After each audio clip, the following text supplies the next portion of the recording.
Hey there, welcome to Mr. Cozy Bedtime True Crime Stories. Tonight, we're diving into 3 hours of gripping true crime cases. Real stories of mystery, betrayal, and cold-blooded crimes, all set against the soothing backdrop of rain. It's the perfect blend of calm and unsettling. If these cases draw you in, tap that like button, share with your fellow true crime lovers, and subscribe to join our curious community. I'm always wondering, where are you tuning in from, and what time is it for you right now? Drop it in the comments below. Now settle in, and let's dig into the darkness. Story 1. The morning of December 28, 2024, arrived in Brandon, Mississippi, with the gentle stillness that characterizes quiet suburban life in the days following Christmas. The sun rose over modest houses adorned with fading holiday decorations, illuminating streets where families were settling into the comfortable rhythm of a Saturday morning between celebrations. In one home on a peaceful residential street, 2 vehicles sat parked in the driveway beside the garage, suggesting the occupants were inside, perhaps sleeping late or enjoying a lazy breakfast.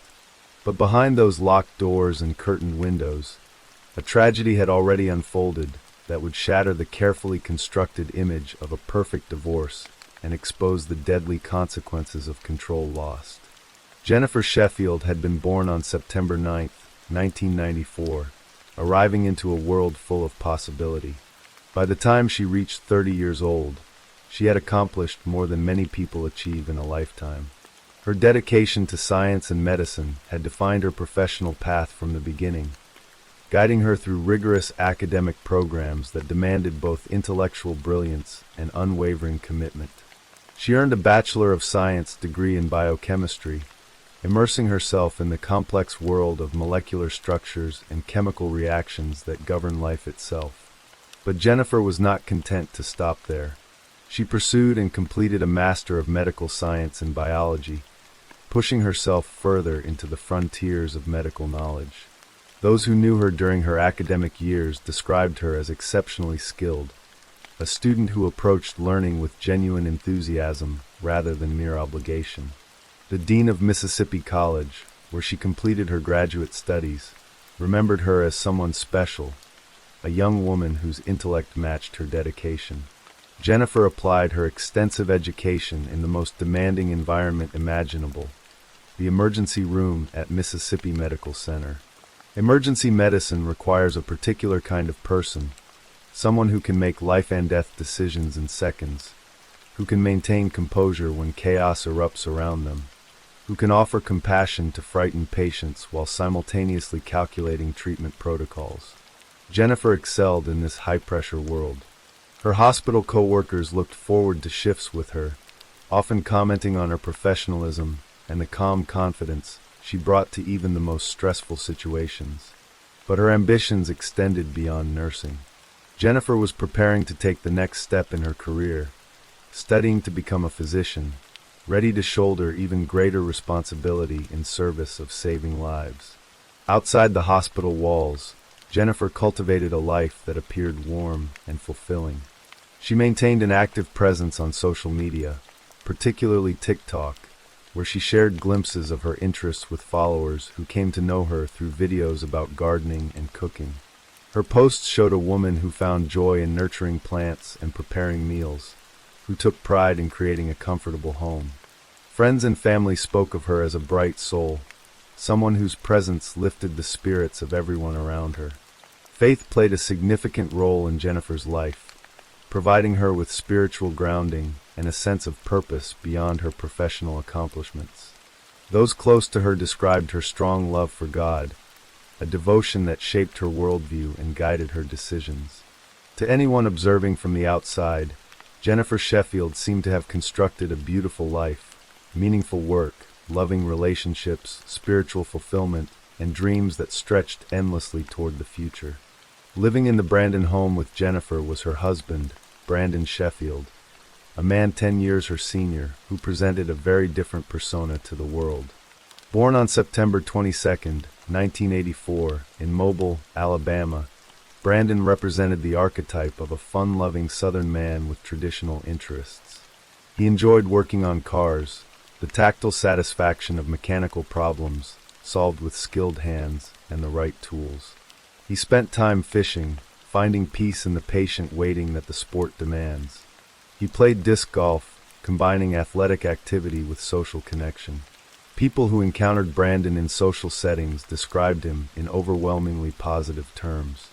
He was the type of person who could light up a room simply by entering it, someone who seemed to possess an inexhaustible supply of jokes and stories designed to create laughter and forge positive memories. But more than any hobby or social skill, Brandon defined himself through his role as a father.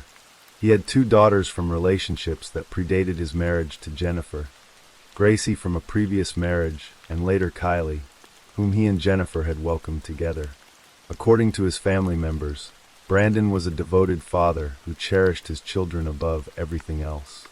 Spending time with Gracie and Kylie brought him genuine happiness, the kind of joy that cannot be manufactured or faked. This image of the devoted family man was reinforced by Jennifer's own friends, including one particularly close friend who had known the couple since the earliest days of their relationship. This friend watched their connection develop over years, consistently speaking positively about Brandon. She described him as a great person, someone she respected for the way he treated Jennifer. According to this friend, there were never any warning signs, no indications of aggression, no cause for concern. Within their social circle, Brandon was known as the fun-loving partner, supportive and kind, exactly the type of husband any woman would be fortunate to have. The Sheffield family story had begun nearly a decade before it ended in tragedy, when Jennifer and Brandon met in the mid-2010s. Their relationship was unconventional from the start. Jennifer was still a young woman focused on her education, barely out of her teenage years, while Brandon was already well into adulthood with an established life. The 10-year age gap created a dynamic that initially felt stabilizing. Brandon seemed mature, dependable, someone who could provide guidance and security. More significantly, Brandon already had a daughter, Gracie, from his previous marriage. From the beginning, Jennifer understood what she was entering into. She knew Brandon came with responsibilities, that being with him meant accepting a ready-made family structure. Rather than being deterred, Jennifer embraced this reality. She formed a connection with Gracie, and over time, the two developed a close and trusting bond. When Jennifer and Brandon welcomed their daughter Kylie together, Jennifer found herself fully immersed in family life. Between the ages of 20 and 30, she devoted herself entirely to being a wife and mother, while simultaneously pursuing one of the most demanding careers imaginable in the medical field. Friends and neighbors viewed the Sheffields as a solid family unit, raising their daughters in a home filled with love and stability. But beneath the surface of this seemingly perfect family portrait, fractures had been forming for years, invisible to outsiders, but increasingly impossible for Jennifer to ignore. The first visible crack in the facade did not emerge through rumors or police involvement. It came directly from Jennifer herself, broadcast to thousands of followers on social media. Among her usual TikTok videos about gardening and cooking, one particular video stood distinctly apart. The upbeat tone that characterized her other content was gone, replaced by something subdued and deeply vulnerable. Jennifer reached out to her followers not with another domestic tip or cheerful life update, but with a profound spiritual plea. She asked her audience a direct and deeply personal question. What do you do when it feels as though God is silent? She explained that she was accustomed to feeling guidance from a higher power, but at that moment, all she felt was silence. In her monologue, she spoke about a life path that once appeared to be the only way forward, yet continued placing barriers in her way, obstacles growing heavier and more difficult with each step. On camera, Jennifer openly acknowledged that she had recently reached a realization. Her own plans no longer seemed to matter. In her search for meaning, she referenced a familiar saying, "The teacher is always silent during the test." That moment reflected a harsh reality. A woman perceived by others as a successful professional and joyful mother was now turning to strangers online in search of answers. The cause of the marital breakdown was not a dramatic scandal, not infidelity or a sudden confrontation. It was a slow erosion that had been happening over many years. Friends Jennifer confided in observed the same pattern repeatedly. She was worn down. When they first began their relationship, the 10-year age difference felt like a source of stability, something that made Brandon seem dependable and mature. But a decade later, the dynamic had reversed completely. Jennifer, holding 2 degrees and working in intensive care, had become the driving force of the household. She was constantly studying, pushing herself ahead, setting new objectives, planning to become a doctor. Brandon, according to those close to them, remained the same person, kind, fun, and likable, but stuck in place.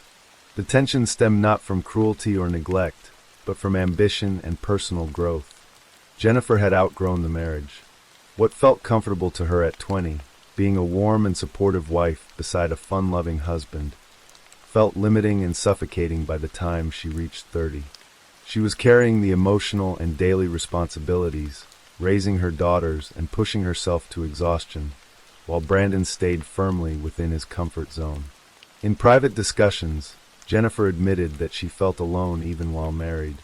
She wanted a partner who would grow alongside her, not someone who required constant emotional upkeep. For her, the choice to divorce was not about destruction. It was about letting go of weight and finally being able to breathe. In the fall of 2024, the private struggles of the Sheffields reached a stage where the truth could no longer be hidden. The couple decided to divorce. Although they continued to live under the same roof, their social standing changed in a way that was visible to everyone who followed them online. Jennifer and Brandon, nearly at the same time, updated their personal Facebook profiles. Under relationship status, both profiles now displayed single. This does not occur automatically. If one partner changes their status, the other does not update unless done intentionally. Each of them had to access their profile settings and manually confirm the separation. It was a public statement that the relationship had ended, a final boundary being set for friends and acquaintances to see. In today's world, a relationship status change on social media is often interpreted as an official announcement. Both spouses made that decision deliberately, defining the limits of a new reality while still living in the same house. On December 10th, 2024, just 18 days before law enforcement would secure the Brandon home, Jennifer uploaded a detailed video message on TikTok. The recording was intended to clearly explain what was happening within the family and to put an end to speculation. On camera, she appeared calm and collected, and her tone contradicted every stereotype associated with painful separations. She described Brandon's behavior during the divorce process using a single word: incredible. According to Jennifer, the couple was maintaining complete civility for the sake of their daughters. She stressed that they were functioning as a team, working together to move through this period with as little damage as possible. She carefully outlined the exact conditions of their arrangement. Property and assets were to be divided evenly, 50-50, with no arguments, no courtroom disputes, no disagreements over physical belongings. She spoke with assurance about Brandon continuing to provide financial support for his daughters, something that relieved part of the responsibility she knew she would soon shoulder. The core of her message was not focused on the past, but on what lay ahead. Jennifer told her audience that she was getting ready to raise her children as a single mother and, for the first time in her life, depend entirely on her own earnings. She candidly talked about the financial obstacles in front of her: buying a new house, handling a mortgage, the necessity of careful budgeting. She asked viewers for tips on saving money and described the measures she had already put in place: eliminating coffee shop purchases, switching to caffeine pills, doing her own hair, taking care of manicures at home. The video created the image of a woman deliberately constructing a new way of life. She discussed everyday specifics, interest rates, and strategies to save money, demonstrating full preparedness for living independently. Her plans included relocating and establishing a home of her own, signaling long-term intention.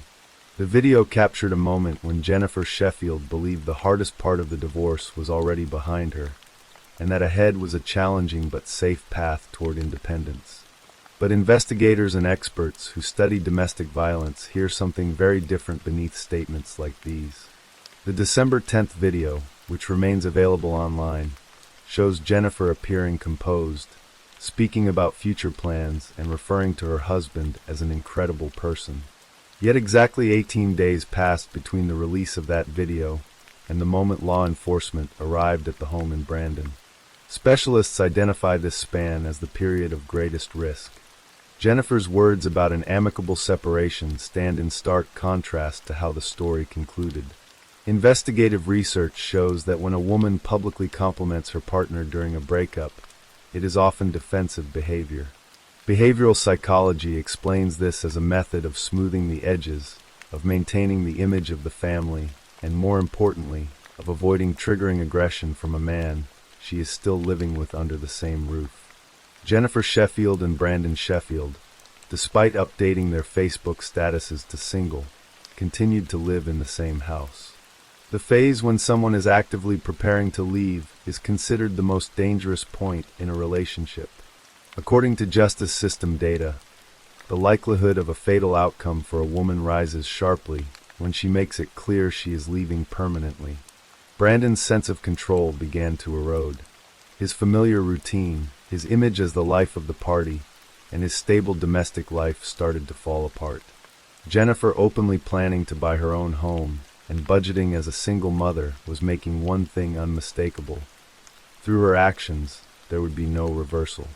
Behind the closed doors of that Mississippi home, a quiet escalation took place. The exact words spoken during those 2.5 weeks remain unknown. There were no cameras inside the house, but the facts tell the story. The ideal divorced Jennifer described to thousands of followers existed only online. In reality, the tension continued to intensify. Brandon watched as his wife became more distant, more self-reliant, moved ahead with documents and plans. The carefully curated image shown to friends on social media no longer aligned with what was happening inside the home. Commenters applauded the couple for their maturity and judgment, accepting the narrative of a calm, respectful separation. But inside the house, that storyline was not unfolding. The control Brandon once exercised over the family was gone. 18 days of silence ended not with Jennifer settling into a new home, but with relatives making phone calls that were never answered. On the morning of December 28, 2024, family members arrived at the Sheffield residence as planned. Vehicles pulled into the driveway beside the garage, and people got out smiling, anticipating the familiar comfort of a family gathering. They approached the front door and knocked. Silence. Another knock followed, louder than before. Still nothing. Jennifer's and Brandon's cars were visible outside, a clear indication that they were home. Relatives began dialing their cell phones. From behind locked doors and windows, the sound of ringing phones echoed through vacant rooms. Call after call, ring after ring. No one rejected the calls, but no one answered. What had been mild concern on the porch shifted into fear. Someone looked through the windows, searching for any movement. Another person tugged at the door handle, hoping it might be open. Instead, the house was locked from within, concealing its horrifying truth. After enough time passed, and it became obvious there was no reasonable explanation for the silence, a shaking hand called emergency services. Officers with the Brandon Police Department answered the call. They examined the outside of the house. Windows were undamaged, doors were secured, and there were no visible signs of forced entry or unauthorized access. With no clear indication of how the couple could have left the residence and no response from inside, police made the choice to enter the home. Inside, the responding patrol officers were met by silence. As they moved through the rooms, they discovered the bodies of 30-year-old Jennifer and 40-year-old Brandon. Both were pronounced dead. An initial assessment of the scene revealed clear signs of a violent event. Detectives who arrived after forcing entry quickly ruled out robbery or an external assault. The locks were secure. There were no indications of forced entry through the windows. Forensic experts documented what is known as a closed-scene crime. Only 2 people were inside the residence. According to the official coroner's report and ballistic evidence, the events followed a murder-suicide scenario. Brandon Sheffield was identified as the sole aggressor. Jennifer Sheffield had no realistic chance to defend herself or escape. The reconstruction showed that the fatal incident involving Jennifer occurred while she was inside the home. Investigators determined a clear sequence of gunshots. The firearm was in Brandon's possession, and the initial shots were fired at Jennifer. Experts concluded that the injuries were not survivable. After the act was carried out, Brandon Sheffield turned the gun on himself, ending the incident through self-inflicted harm. Law enforcement discovered his body near Jennifer's. The positioning of shell casings and the pattern of gunshot residue confirmed that no third party played a role in this tragedy. Detectives connected this eruption of violence to a loss of control indirectly reflected in the divorce filings. The legal process Jennifer initiated involved dividing property and arranging custody, but Brandon's physical actions brought that process to an irreversible conclusion. The entire image of a perfect divorce, carefully displayed on social media, collapsed in the reality of a single morning. Brandon, who was steadily losing his hold over Jennifer's life with each document that was signed, reclaimed absolute dominance in the only manner still available to him, through violent actions. What came next, after authorities officially closed the investigation, redirected public focus away from forensic details and toward moral questions. Once all mandated procedures at the medical examiner's office were finished, the remains of Jennifer and Brandon were released to their respective families for burial. The family chose not to keep the farewell services separate. Instead, a single memorial honoring both spouses was planned for the same date and held at the same venue. Organizers selected a nearby funeral home where tribute displays were set up within a shared space. This choice to conduct a combined farewell for a woman who was killed and the man responsible for her death became known to the public through photographs and witness descriptions.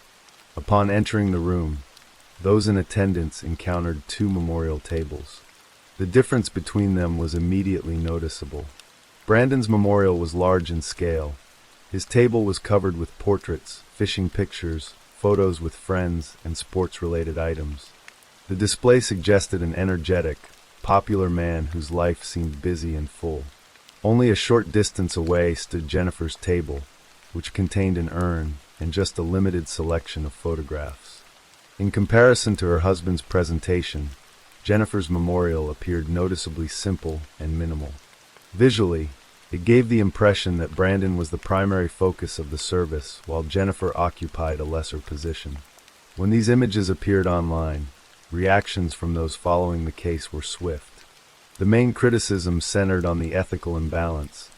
Commenters highlighted the contradiction of honoring in almost the same place, and at the same time both a woman whose life was taken and the man who fired the fatal shot. Another surge of criticism focused specifically on the memorial tables. The stark simplicity of Jennifer's display, contrasted with the abundance of images celebrating Brandon, was widely viewed as a sign of disrespect toward the victim by those who organized the service. Observers wrote that the family seemed to be grieving a fun-loving man and devoted father, while ignoring the reality that his actions resulted in 2 deaths. Online communities accused relatives of attempting to soften Brandon's image and remove the context of domestic violence, even during an event meant for remembrance. The official investigation in Brandon, Mississippi, has since been closed. Authorities sealed the case after the death of the sole suspect. From a legal perspective, the story ended the moment the coroner documented the time of death. But for Gracie and Kylie, Brandon's daughters, the impact of that night became a lasting and irreversible reality. The girls, whom Jennifer had treated as her own children, were left without parents and are now being cared for by relatives. In the public realm, only one digital remnant of the story remains. The video dated December 10th, the clip in which Jennifer smiles, discusses plans to purchase a home, and refers to the man who would later commit the crime as an incredible person. That footage is no longer viewed as a lifestyle vlog, but as recorded evidence of a fatal error in judgment. The Sheffield family case became a stark reminder of how misleading social media appearances can be. Thousands of viewers watched what seemed to be a perfect divorce play out in real time, unaware they were observing a sequence of events moving steadily toward a deadly conclusion. The change of relationship status to single on Facebook, which audiences interpreted as a routine update, became in reality the catalyst for Brandon's final act of control. Jennifer Sheffield, a woman who dedicated her life to saving others in emergency rooms, who earned advanced degrees through sheer determination, who dreamed of becoming a physician and raising her daughters with love and opportunity, lost her life in the most preventable of tragedies, at the hands of someone she once trusted, someone she had built a life with, someone who chose violence when faced with the reality that she was choosing herself. Story 2. The Florida sun danced across the turquoise waters of the Atlantic, painting the horizon in shades of amber and gold as evening approached on May 14, 2017. Isabella Hellman stood aboard the 37-foot catamaran named Surf into Summer, the gentle Caribbean breeze lifting strands of her dark hair as the vessel cut through the waves. At 41 years old, she was finally on the delayed honeymoon she had long anticipated, sailing from Cuba toward the Florida Keys with her husband of just 3 months, Louis Bennett. The rhythmic sound of water against the hull should have been peaceful, romantic even, but beneath the surface of this idyllic scene lurked tensions that neither the ocean's vastness nor the promise of adventure could dissolve. Isabella's journey to this moment had been one of hope and reinvention. Born in Cuba, she had emigrated to the United States and built a life for herself in Delray Beach, Florida, where she worked as a real estate agent. She was a woman who believed in second chances, in the possibility of love finding you when you least expected it. Her relationship with Louis Bennett had begun as an online fling, a digital connection that blossomed across continents and time zones. Louis, a dual British and Australian citizen who worked as a sailor, spent most of his time traversing the world's oceans, rarely setting foot in Florida. Their courtship had been unconventional. Isabella was always the one traveling to meet him, flying to ports in Southampton, Tahiti, Singapore, wherever his work took him. She had even flown to England to meet his parents, trying to weave herself into the fabric of his peripatetic existence. By early 2017, their whirlwind romance had produced both a marriage and a daughter. Little Amelia had arrived in the world, a tiny bundle of promise and complexity, and in February of that year, during a getaway to Atlanta, Georgia, Isabella and Louis had married. The couple had purchased a condominium in the Pine Ridge development of Delray Beach for $123,000, attempting to establish roots, to create something stable. But stability proved elusive. Friends and family members who knew Isabella well began to notice troubling signs in the relationship, shadows that lengthened as the months progressed. The marriage, observers noted, seemed fraught with discord from the beginning.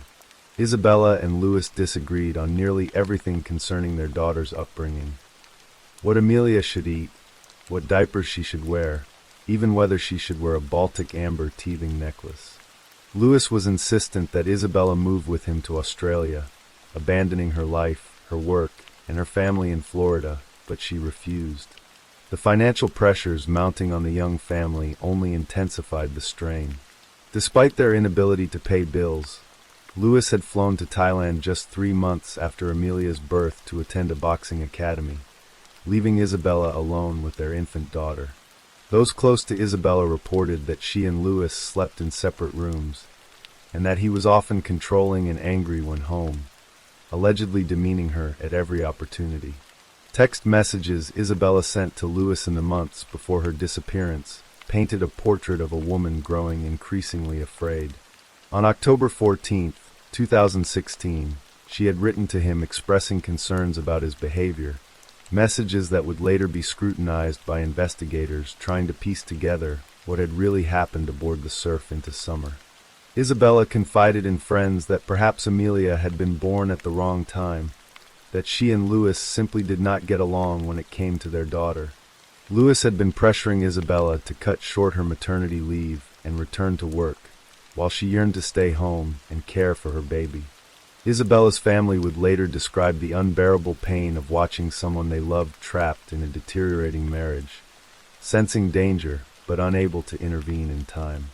Yet despite the mounting evidence of marital strife, the couple embarked on their delayed honeymoon in late April 2017. Isabella flew to St. Martin on April 29th, where she met Louis. The plan was ambitious. They would sail from St. Martin to Puerto Rico, then to Cuba, and finally return to Key West, Florida. It was meant to be a romantic journey, an opportunity to reconnect away from the pressures of new parenthood and financial stress. They had taken similar trips before Amelia was born, but never just the two of them alone. Isabella's sister, Diana, spoke with her by phone on Sunday night, May 14th, at 8:25 p.m. Isabella explained that it had been difficult to connect the phone service, as Louis's friend had warned her it would be hard in the middle of the ocean. She told Diana they had just left Cuba and were sailing across the open water. Her last words to her sister were simple and full of anticipation. "I'll see you tomorrow." She would never make it home. In the early morning hours of May 15, 2017, approximately 30 miles west of Cay Sal in the Bahamas, United States Coast Guard received a distress call. Louis Bennett reported that his catamaran had struck something and was taking on water. According to the account he would give to Coast Guard rescuers, he had gone to sleep below deck shortly after 8 o'clock in the evening, leaving Isabella on deck wearing a life jacket. He claimed he awoke in the middle of the night to find the vessel flooding and his wife gone. The Surf Into Summer, a 1986 Fountain Paget, Louisiana 37 sailing catamaran, was sinking. Bennett had managed to deploy a life raft and abandon ship, taking with him only a single backpack of personal belongings. A Coast Guard helicopter arrived at the scene, and a rescue swimmer descended to retrieve the lone survivor from his life raft. The rescue swimmer would later note something peculiar.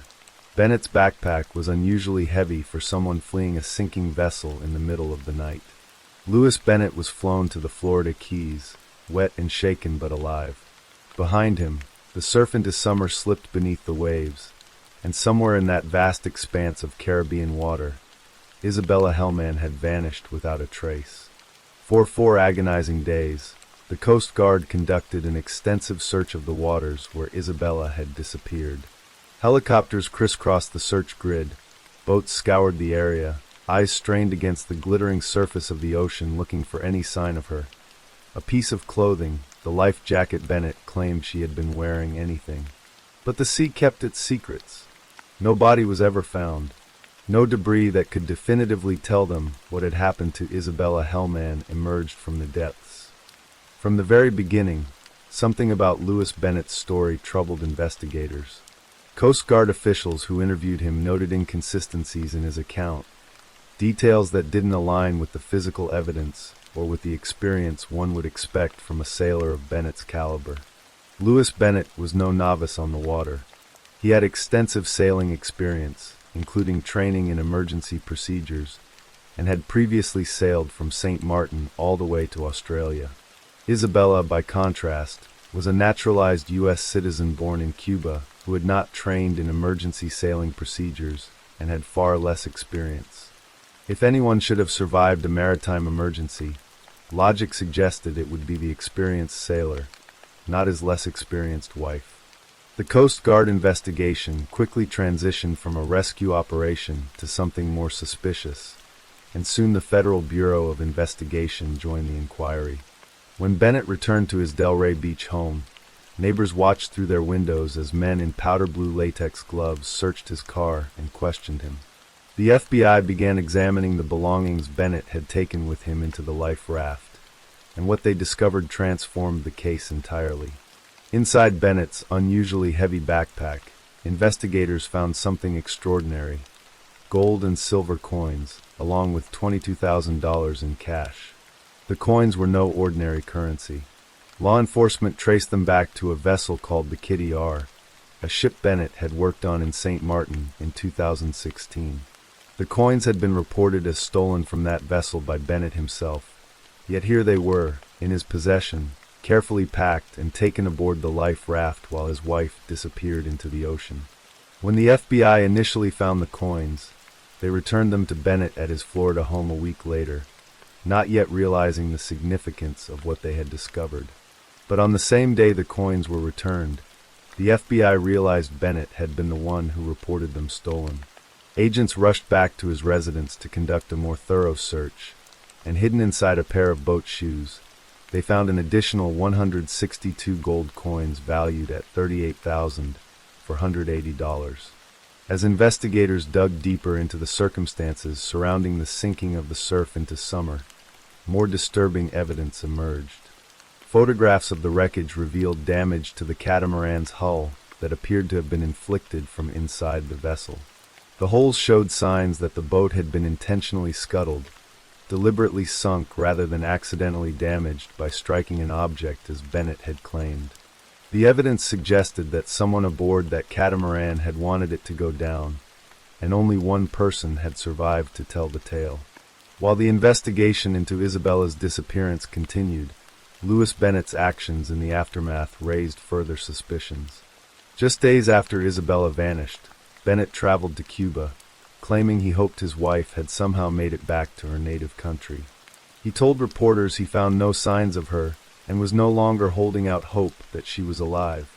But his behavior toward Isabella's family told a different story. On the Sunday following the incident, Bennett returned to pick up baby Amelia from Isabella's family. 2 hours later, he came back with a Boca Raton police officer, demanding the baby's belongings. The family, devastated and suspicious, watched helplessly as he took their granddaughter.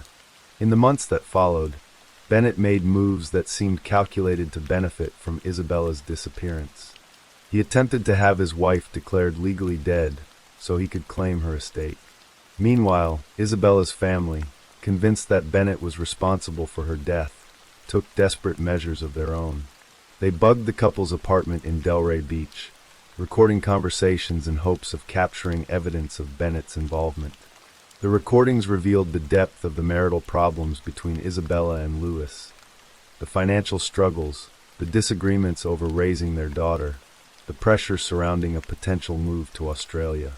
In August 2017, 3 months after Isabella's disappearance, federal prosecutors took action. Louis Bennett was indicted on charges of smuggling stolen gold and silver coins. He pleaded guilty to transporting stolen property and received a 7-month sentence. But this was only the beginning. While Bennett served his time for the smuggling conviction, investigators continued building their case around Isabella's death. In February 2018, nearly a year after Isabella vanished, the other shoe dropped.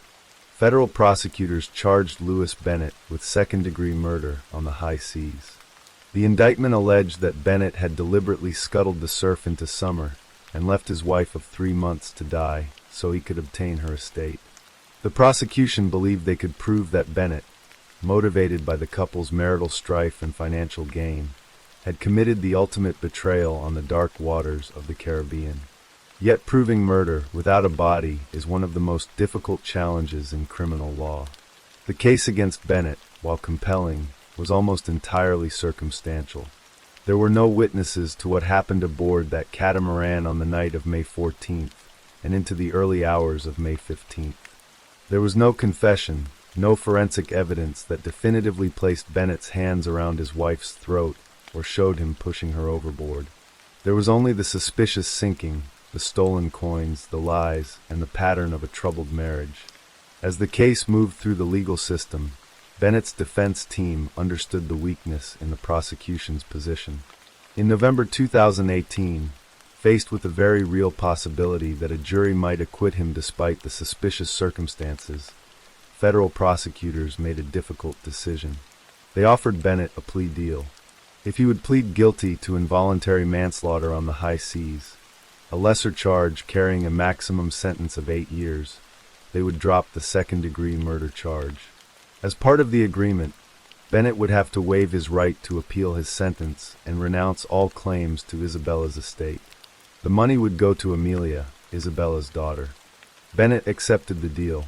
By doing so, He admitted that Isabella's death had occurred as a result of his knowledge of circumstances that could have reasonably enabled him to foresee a threat to her life, and that he had negligently failed to act to prevent her death.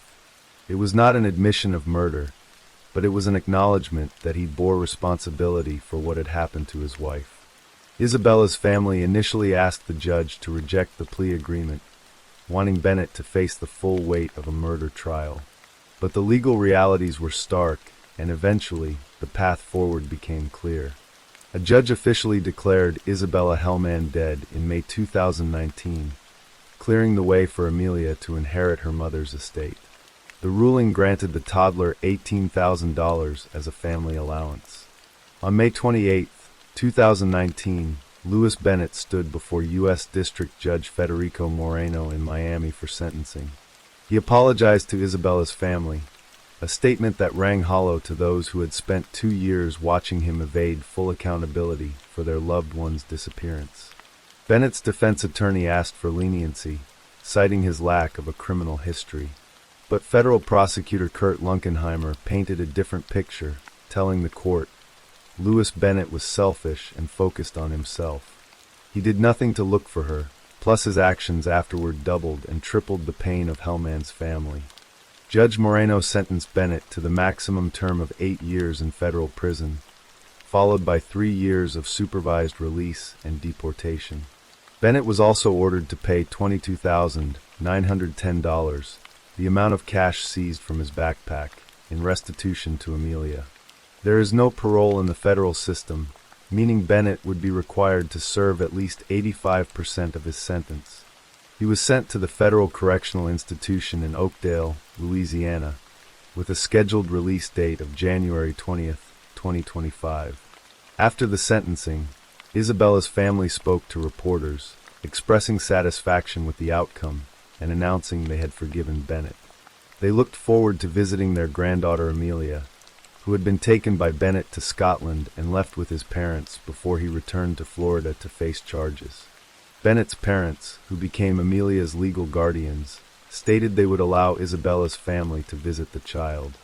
But the pain of those lost years, the time stolen from them by Bennett's actions and choices, could never be recovered. The waters off Cay Sal never gave up Isabella Hellman's body. Somewhere beneath those waves, in depths unknown, lies the truth of her final moments. Whether she fought for her life as water rushed into the catamaran, whether she called out for the husband who should have saved her, whether she had time to think of her baby daughter sleeping safely on shore. The ocean keeps these secrets, and Louis Bennett, the only person who could answer these questions with certainty, has chosen silence over full disclosure. What remains is the story of a woman who came to America seeking opportunity and built a life through determination and hope. A woman who believed in love enough to fly across continents to be with someone who never quite made space for her in his world. A woman who became a mother and wanted nothing more than to raise her daughter with love and attention. And a woman whose life was cut tragically short on what should have been a romantic voyage, leaving behind a little girl who will grow up knowing her mother only through photographs and the stories of those who loved her. The case of Isabella Hellman stands as a reminder that sometimes the most dangerous place for a person can be in close quarters with someone they trust, far from help, far from witnesses, where the vastness of the ocean can swallow evidence and transform murder into mystery. For Isabella's family, the sentencing brought a measure of justice, but no verdict could ever bring back the vibrant woman they lost or give Amelia the mother she deserved to know. In courtrooms and in the hearts of those who mourn her, Isabella Hellman's story endures, not as a cautionary tale, but as a testament to a life that mattered, a voice that will not be forgotten, and a mystery that the sea will hold forever. Story 3. The morning sun rose over the Mojave Desert on June 28, 2014, casting long shadows across the Marine Corps Air Ground Combat Center in 29 Palms, California. Inside a modest apartment on the base, 19-year-old Erin Corwin stirred awake earlier than usual. She moved quietly through the small space she shared with her husband, Jonathan Corwin, a young Marine corporal. The apartment still held traces of their Tennessee roots, photographs from their hometown of Oak Ridge, reminders of simpler days when they had been childhood sweethearts who met in the 5th grade. Erin gently woke John sometime between 6 and 7 in the morning, her voice soft with the excitement of the day ahead. She told him she planned to drive out to Joshua Tree National Park to scout hiking trails. Her mother, Lore Hevelin, was scheduled to visit the following week, and Erin wanted to find the perfect paths they could explore together during her stay. It seemed like a thoughtful gesture, the kind of thing that reflected Erin's caring nature. John, accustomed to his wife's independence and her love of the outdoors, thought nothing unusual of the plan. He kissed her goodbye, never imagining it would be the last time he would see his wife alive. Erin climbed into her car and drove away from the military base, heading toward the vast expanse of desert that stretched endlessly beyond 29 Palms. The landscape was unforgiving, a brutal terrain of sand, rock, and scattered vegetation baking under the relentless California sun. It was beautiful in its desolation, but it was also dangerous. Hundreds of abandoned mine shafts dotted the region, remnants of gold mining operations that had ceased decades earlier. These deep holes in the earth, some plunging more than 100 feet into darkness, were scattered across more than 300 rugged acres of desert. As the hours passed and the sun climbed higher in the sky, John expected his wife to return. But Erin did not come home. The afternoon faded into evening, and still there was no sign of her. A knot of worry began to form in John's stomach. He tried calling her cell phone, but there was no answer. He waited, hoping she had simply lost track of time or encountered car trouble. But as darkness fell over the desert and his wife remained missing, John's concern transformed into genuine fear. It was not until 24 hours had passed that John finally contacted authorities to report Erin missing. The delay would later strike some as suspicious, but investigators would come to understand that John had been hoping, praying even, that his wife would simply walk through the door with a reasonable explanation. When the Naval Criminal Investigative Service agents arrived to take his statement, John passed a polygraph test without difficulty.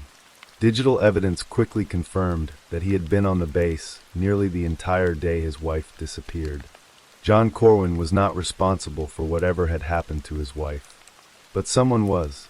Special Agent Clifton Randolph Jr. of NCIS took charge of the investigation, and from the beginning, he knew they were facing a monumental challenge. The desert surrounding 29 Palms was enormous, a seemingly endless expanse of emptiness punctuated by more than 1,000 abandoned mine shafts. Finding one young woman in such terrain would be, as Deputy District Attorney Sean Doherty would later describe it, like finding a needle in 1,000 haystacks. The words barely captured the magnitude of the task. The desert was vast beyond comprehension, a whole lot of nothing that could swallow a person without a trace. Search and rescue teams mobilized immediately. Helicopters took to the skies, their rotors thundering over the desert as crews scanned the ground below for any sign of Erin or her vehicle. The San Bernardino Sheriff's Search and Rescue Team partnered with NCIS agents, forming a coordinated effort that would span weeks. Volunteers combed through the brutal landscape on foot, their faces burned by the sun, their bodies exhausted by the heat. News crews descended on 29 Palms, broadcasting updates about the missing Marine wife who had vanished without a trace. As investigators dug deeper into Erin's life, they began to uncover secrets that John Corwin never knew existed. Friends and neighbors came forward with information that painted a very different picture of Erin's final days. She had not been planning a simple scouting trip for her mother. She had been planning to meet someone. That someone was Christopher Brandon Lee, a 24-year-old Marine corporal who lived in the same apartment complex as Erin and John. Lee was married to a woman named Nicole, and the couple had a young daughter named Liberty. On the surface, the Lees and the Corwins appeared to be friendly neighbors, two young military families navigating life on a remote desert base. But beneath that veneer of normalcy lay a tangled web of deception and desire. Erin and Christopher had been having an affair. What had begun as friendship between neighbors had evolved into something far more complicated. They exchanged text messages filled with longing and secret meetings.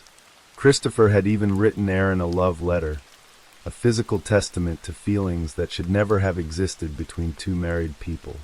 The affair had been discovered by Christopher's wife, Nicole, who had found the incriminating text messages on her husband's phone. The discovery had sent shockwaves through both marriages, but the relationship between Aaron and Christopher had not ended. Instead, it had taken on a new dimension. Aaron had confided in a friend that she believed she was pregnant. The situation was complicated in the worst possible way. She did not know whether her husband John or her lover Christopher was the father. It was a secret that weighed heavily on Aaron, a burden that she carried alone in those final days. She had told Christopher about the pregnancy, and he had been forced to confront the reality that his affair might produce consequences that could not be hidden. On July 1st, 2014, 3 days after Aaron had last been seen, NCS agents brought Christopher Lee in for questioning. He arrived at the station cooperative and calm, declining the offer of an attorney. He admitted to having what he called an emotional affair with Aaron, but he maintained that on the day she disappeared, he had been alone in the desert near Joshua Tree, hunting coyotes. He claimed he had not seen Aaron that day, had no idea where she was, and was just as concerned about her disappearance as everyone else. But Christopher Lee was lying. As the investigation continued, detectives uncovered evidence that painted a very different picture. Witnesses came forward with information that contradicted Lee's story. A fellow Marine reported seeing a propane tank in Christopher's vehicle on the morning of June 28th. When asked about it, Christopher had allegedly told the Marine that he planned to blow up a mine shaft. Other neighbors recalled disturbing conversations they had had with Lee in the weeks before Aaron disappeared. He had talked about murder frequently, discussing various methods of killing and how one might dispose of a body. One neighbor, Connor Ising, testified that Christopher had specifically mentioned hiding a body in the desert and suggested that burning a body could eliminate evidence. The pieces of the puzzle were coming together, but Aaron herself remained lost in the vast desert. Days stretched into weeks, and the search continued with diminishing hope. The summer heat was unrelenting, and survival in such conditions without water and shelter was impossible. The search shifted from a rescue operation to a recovery mission, though no one wanted to say those words aloud to Aaron's family. Then, on August 16, 2014, nearly 2 months after Aaron had driven away from her home, searchers made a grim discovery at a remote location in the Dale Group mining district near Joshua Tree. At the bottom of an abandoned mine shaft known as the Rose of Peru mine, approximately 140 feet below the surface, they found human remains. The mine was located in an area so remote and difficult to access that it took nearly 2 hours of slow, bumpy, and dangerous travel to reach it. It was, as one local gold miner who knew the area described it, in the middle of nowhere, in no man's land. The body was that of Aaron Corwin. Her remains were recovered from the dark shaft, and the nightmare that her family had been living became horrifyingly real. The autopsy would reveal the brutal truth of what had happened to the young woman. Aaron had been strangled to death using a homemade garrote, a makeshift weapon constructed from 2 pieces of rebar and a cord. The garrote had been tightened around her neck for at least 5 minutes, cutting off her air supply until she died. She had then been pushed headfirst down the mine shaft, her body falling more than 100 feet into the darkness. The fall had caused additional injuries, fractures to her left collarbone and left rib that occurred at or near the time of death, and skull fractures that happened post-mortem, likely during the process of dragging or throwing her into the mine. Inside the mine shaft with Aaron's body, investigators found other items that would prove crucial to the case. There was a propane tank, evidence of an apparent attempt to ignite a fire that might have destroyed the remains. There was a torch made from a shirt tied around a stick and a Sprite bottle. When forensic technicians tested these items for DNA, they found Christopher Lee's genetic material on the shirt that had been fashioned into a torch. The Sprite bottle, which still had its lid on, contained DNA from both Christopher and Aaron. The scientific evidence was damning and undeniable. 2 days after Aaron's body was discovered, Christopher Brandon Lee was arrested in Alaska. where he had fled with his family. He was charged with first-degree murder with a special circumstance of lying in wait, an enhancement that indicated premeditation and planning. Lee was extradited back to California to face trial for Aaron's murder. Initially, Christopher Lee pleaded not guilty to the charges. His defense team prepared to argue that he was innocent, that the evidence against him was circumstantial, that he had not been involved in Aaron's death. But as the prosecution built its case, the weight of the evidence became impossible to ignore. Investigators had uncovered internet search history from Christopher's computer showing queries about how to dispose of a body. They had testimony from multiple witnesses about his conversations regarding murder and body disposal. They had the physical evidence from the mine shaft linking him directly to the crime scene. And they had the fact that Christopher had borrowed a propane tank from a horse ranch shortly before Aaron's disappearance. When the trial began in October 2016, more than 2 years after Aaron's murder, the courtroom in San Bernardino was packed with family members, media, and observers eager to see justice served. The prosecution, led by Deputy District Attorney Sean Doherty, presented a methodical case built on forensic evidence, witness testimony, and Christopher Lee's own suspicious behavior. They argued that Lee had meticulously planned Aaron's murder over several weeks after learning about her pregnancy. He had researched methods of killing and body disposal. He had scouted remote mine shafts in the desert. He had gathered the tools he would need: the garrote, the propane tank, the materials to start a fire. And then on June 28, 2014, he had lured Aaron out to the desert under false pretenses. She believed Christopher was taking her out to the desert for a surprise. She thought he might be planning to propose to her, that he might be ready to leave his wife and start a new life with Aaron and their unborn child. The cruel irony of this belief, that Aaron had driven to her death thinking she was heading toward a new beginning, was almost unbearable to contemplate. Then, in a shocking turn of events that stunned everyone in the courtroom, Christopher Lee took the witness stand in his own defense. It was an unusual move.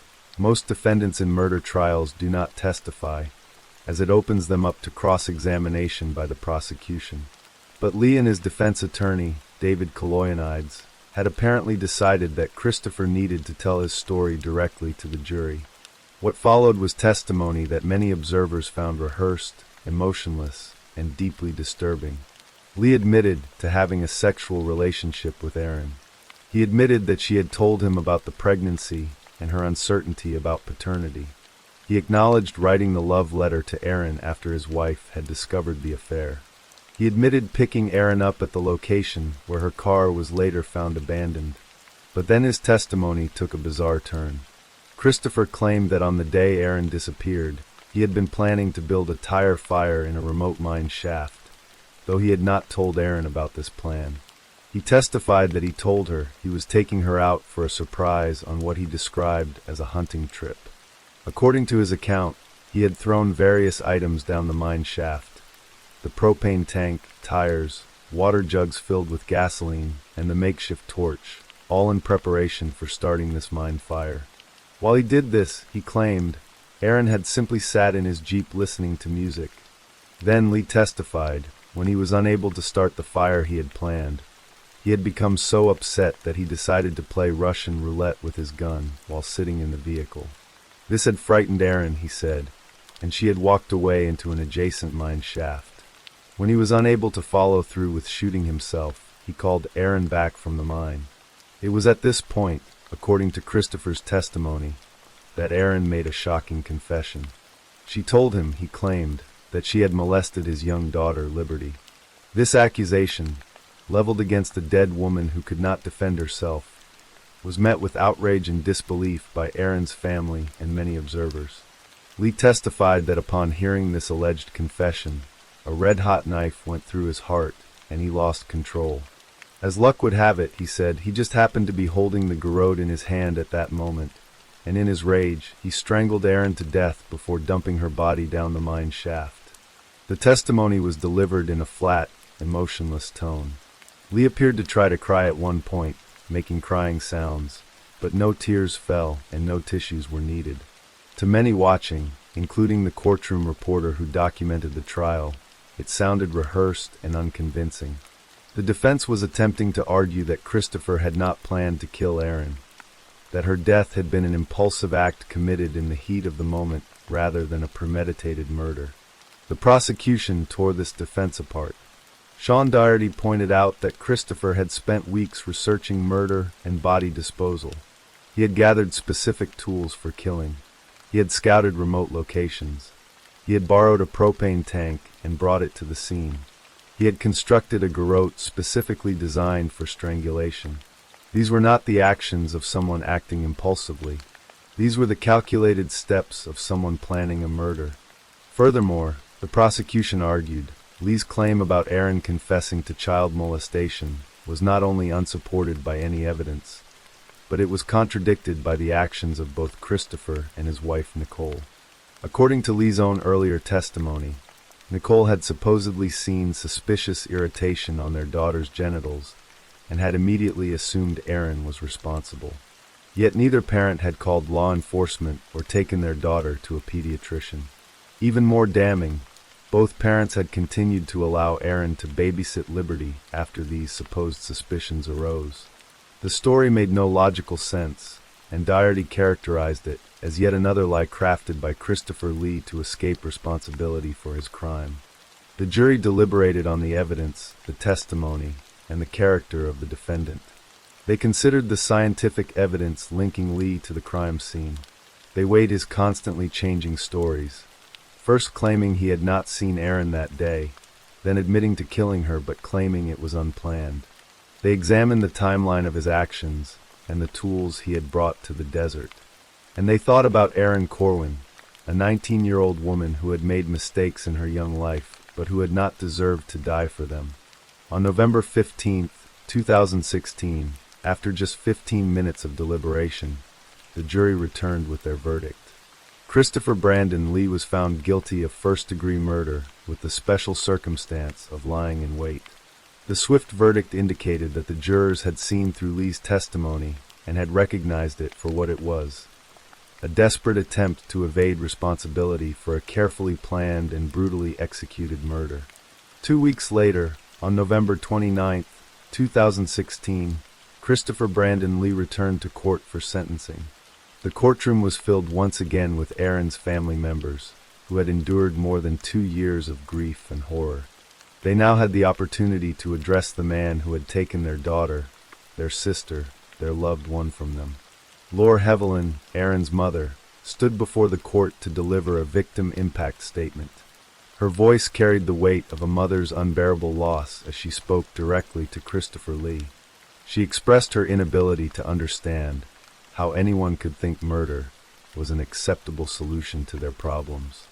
With devastating simplicity, she pointed out that if Christopher had truly wanted to escape the situation with Erin, all he had to do was move to Alaska and change his phone number. Instead, he had chosen violence.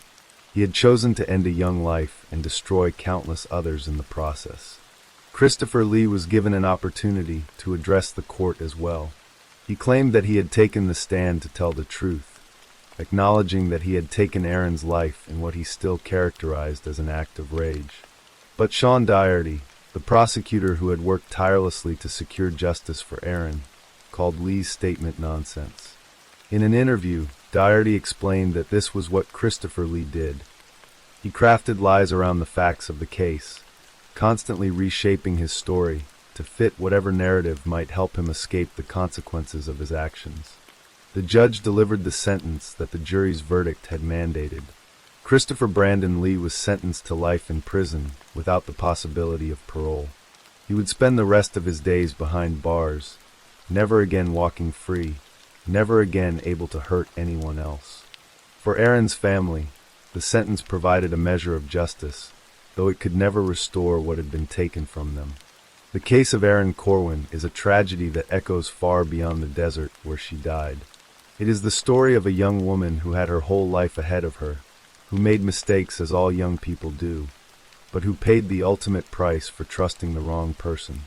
It is the story of a community torn apart by secrets and lies, of 2 young families destroyed by infidelity and violence.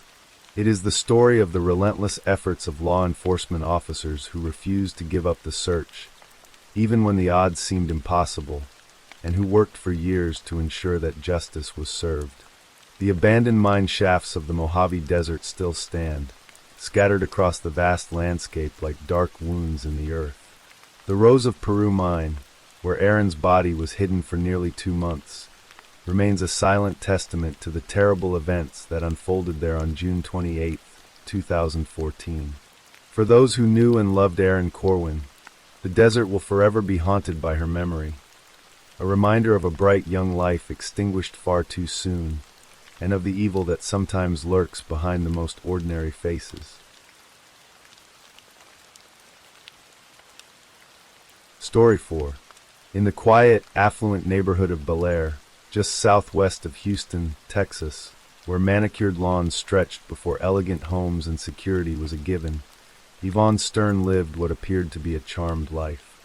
She was a respected socialite, a devoted mother of 2, and the wife of Jeffrey Stern, a highly successful personal injury attorney whose reputation and wealth had afforded the family a lifestyle of comfort and prestige. The Sterns seemed to embody the American dream, their lives a portrait of success and stability. But beneath the polished surface of their marriage, dark currents were churning, and soon Ivonne would find herself caught in a nightmare that would test every ounce of her courage and will to survive. It began on a cold February night in 2010, when the tranquility of the Stern household was shattered by a sound that would forever change their lives. Gunfire erupted in the darkness, bullets tearing through the walls of their Blaise home in a violent spray that seemed designed to kill. Ivonne and her 2 children were asleep upstairs when the shooting occurred, while Jeffrey was out of town on business. The bullets struck the first floor with terrifying precision, yet miraculously, no one was home on that level at the time. The family emerged physically unscathed, but the psychological impact was immediate and profound. Someone had tried to kill them, or so it seemed, in a drive-by shooting that left the house riddled with bullet holes. The police were called, reports were filed, but there were no clear suspects and no obvious motive. Jeffrey Stern, whose career as a personal injury lawyer had made him wealthy, but also potentially exposed him to dangerous elements, wondered if he might be the target. Had a disgruntled client or opposing party decided to take revenge? The family was left with more questions than answers, and a growing sense of dread that this was not an isolated incident.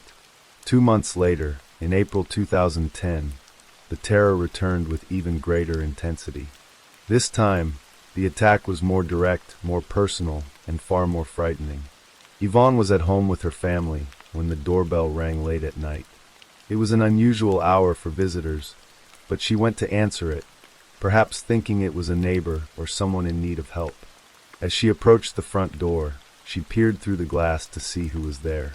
In that instant, a gunman on the other side raised his weapon and fired directly at her through the glass. The bullet screamed through the air, missing Ivonne by mere inches. It struck the floor with a violent crack and ricocheted off the opposite wall, leaving a scar in the plaster that would serve as a permanent reminder of how close death had come. Ivonne stood frozen, her heart pounding, her mind struggling to comprehend what had just happened. The gunman fled into the night, leaving behind only the echo of the gunshot and the shattered sense of security that the Stern family had once taken for granted. Now there could be no doubt. Someone was actively trying to kill Ivonne Stern, and they were willing to strike at her own home, with her children nearby. The realization was chilling. The police investigation intensified, but still, there were no clear leads. Jeffrey Stern, determined to protect his family, spared no expense in fortifying their home. He spent $75,000 installing more than half a dozen security cameras, powerful spotlights, and bulletproof glass for the front door. The house began to resemble a fortress, but the psychological damage was already done. Ivonne and her children moved to a nearby apartment while the security upgrades were completed, hoping that distance and precaution might keep them safe. But safety proved elusive. On a warm evening in May 2010, Ivonne Stern sat in her car in the parking garage of her new apartment complex, perhaps gathering her thoughts after a long day or preparing to head inside. She had moved here precisely to escape the danger that seemed to lurk around every corner of her former home, yet danger had followed her. As she sat there, a figure approached from the shadows. Before she could react, a man was at her window, and she found herself staring down the barrel of a gun pointed directly at her head. Terror seized her. In that moment, with death so close she could see it reflected in the gunman's eyes, Ivonne did the only thing she could think of. She begged for her life. Through the window, with tears streaming down her face, she pleaded with the gunman, telling him about her children, about her new grandchild, about all the reasons she needed to live. Her words seemed to pierce through whatever cold resolve the gunman had mustered. He hesitated, the gun wavering in his hand. Then, in a moment that would haunt Ivonne for the rest of her life, he lowered the weapon from her head to her abdomen. He paused again, as if wrestling with his conscience or his orders, and then he fired. The bullet tore through Yvonne's purse and ripped into her stomach, lodging itself in her right hip. The pain was immediate and overwhelming, but some survival instinct kicked in. Yvonne slumped over in her seat, playing dead, hoping the gunman would believe his job was done and leave. She remained motionless, barely breathing, as the gunman turned and walked away, then drove off into the night. Only when she was certain he was gone did Yvonne dare to move. Bleeding and in agony, she somehow managed to start her car and drive herself to a nearby gas station, where she collapsed and called for help. The paramedics arrived quickly, rushing her to the hospital where surgeons worked to save her life. She survived, but the bullet wound to her stomach was severe, and the psychological trauma was even deeper. Yvonne Stern had now survived 3 attempts on her life in just 4 months. The police investigation now moved with urgent intensity. 3 separate attempts to kill the same woman could not be coincidence, and detectives began to piece together a disturbing picture. Through witness statements, surveillance footage, and forensic evidence, they identified several suspects. The first major break came when they arrested Nhut Nguyen, a man who was charged with being the gunman in the second attempt, when Yvonne was shot at through her front door. In August 2011, Nguyen was convicted and sentenced to 45 years in prison. But the investigation did not stop there. Detectives had uncovered something even more shocking, evidence that pointed to a murder-for-hire plot, and at the center of it was a woman named Michelle Cabrera Geyser. Geyser, investigators discovered, had been having an affair with Jeffrey Stern. She was not just a casual lover. She had become obsessed with the idea of removing Yvonne from the picture, so she could have Jeffrey to herself. According to prosecutors, Geyser had orchestrated all 3 attempts on Yvonne's life, hiring different hitmen and providing them with detailed information about Yvonne's whereabouts, her daily routines, and what kind of car she drove. The third gunman, the one who had shot Yvonne in the parking garage, was identified as Damien Flores. Michelle Geyser had allegedly paid Flores $15,000 in cash as a down payment to murder Yvonne Stern. When arrested and confronted with the evidence, Geyser eventually confessed to her role in the murder-for-hire plot. She admitted to hiring hitmen, to providing them with the information they needed, and to paying them to kill a woman whose only crime was being married to the man Geyser loved. But the investigation revealed an even more stunning detail, one that would tear apart what remained of the Stern family's public image. Prosecutors believed that Jeffrey Stern himself had been involved in the plot to kill his wife. In January 2011, a grand jury indicted Jeffrey Stern on 2 counts of solicitation of capital murder. The indictments alleged that he had conspired with Michelle Geyser to have Yvonne killed, that he had encouraged and facilitated the murder attempts, and that he had used his mistress as the instrument of his wife's destruction. The evidence against Jeffrey Stern included recorded conversations with Michelle Geyser, in which they allegedly discussed the plot to kill Yvonne. Prosecutors painted a picture of a man who wanted to be free of his marriage, but did not want to lose the financial assets that would come with a divorce. In their telling, Jeffrey Stern was a cold and calculating figure who had used his lover's obsession to orchestrate a series of murder attempts while maintaining the appearance of a concerned and loving husband. Jeffrey Stern vehemently denied all the allegations against him. His attorney, Paul Nugent, maintained that his client had nothing to do with the attempts on his wife's life, that he was being falsely accused by a vindictive and unstable woman who was trying to deflect blame for her own crimes. The case against Jeffrey Stern seemed to rest almost entirely on the testimony of Michelle Geyser, and as the legal proceedings continued, doubts began to emerge about her credibility. In the midst of all this legal drama, Ivonne Stern made a decision that stunned observers and added another layer of complexity to an already convoluted case. Despite the fact that prosecutors believed her husband had tried to have her killed, despite having filed for divorce citing adultery, Ivonne chose to stand by Jeffrey.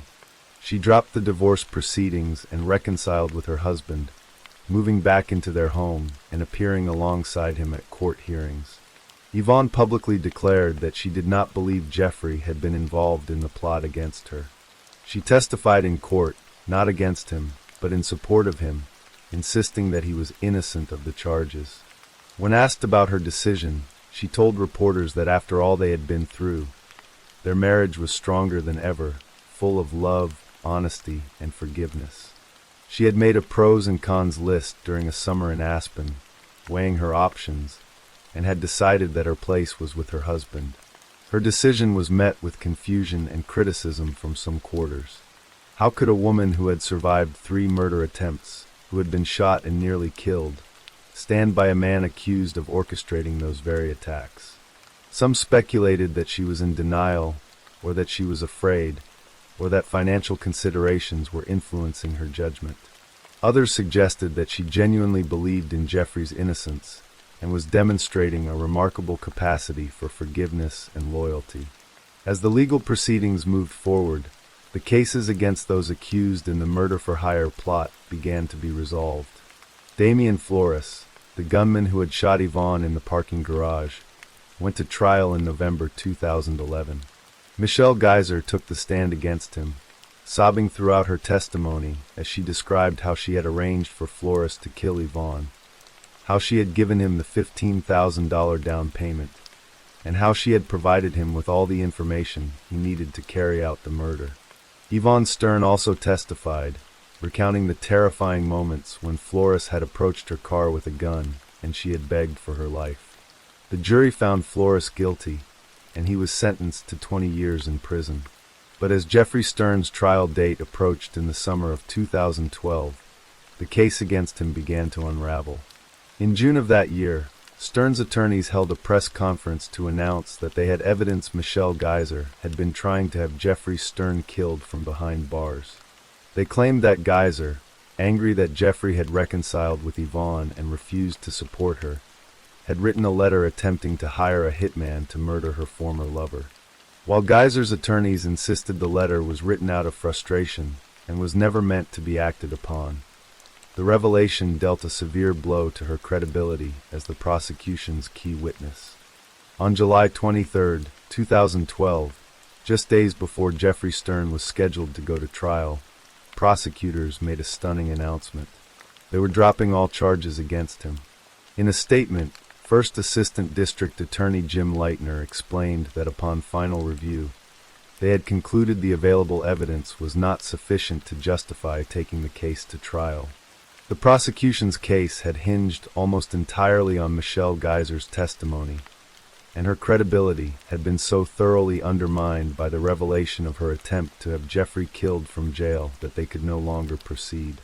Jeffrey Stern's attorney, Paul Nugent, issued a statement saying that the prosecution had realized there was not credible evidence to proceed and had done the right thing by dismissing the charges. The Stern family, through their attorney, expressed relief and gratitude that their 2-year nightmare was over. 3 days after the charges against Jeffrey Stern were dropped, Michelle Geyser appeared in court to enter a guilty plea to solicitation of capital murder. As part of a plea agreement, she was sentenced to 20 years in prison.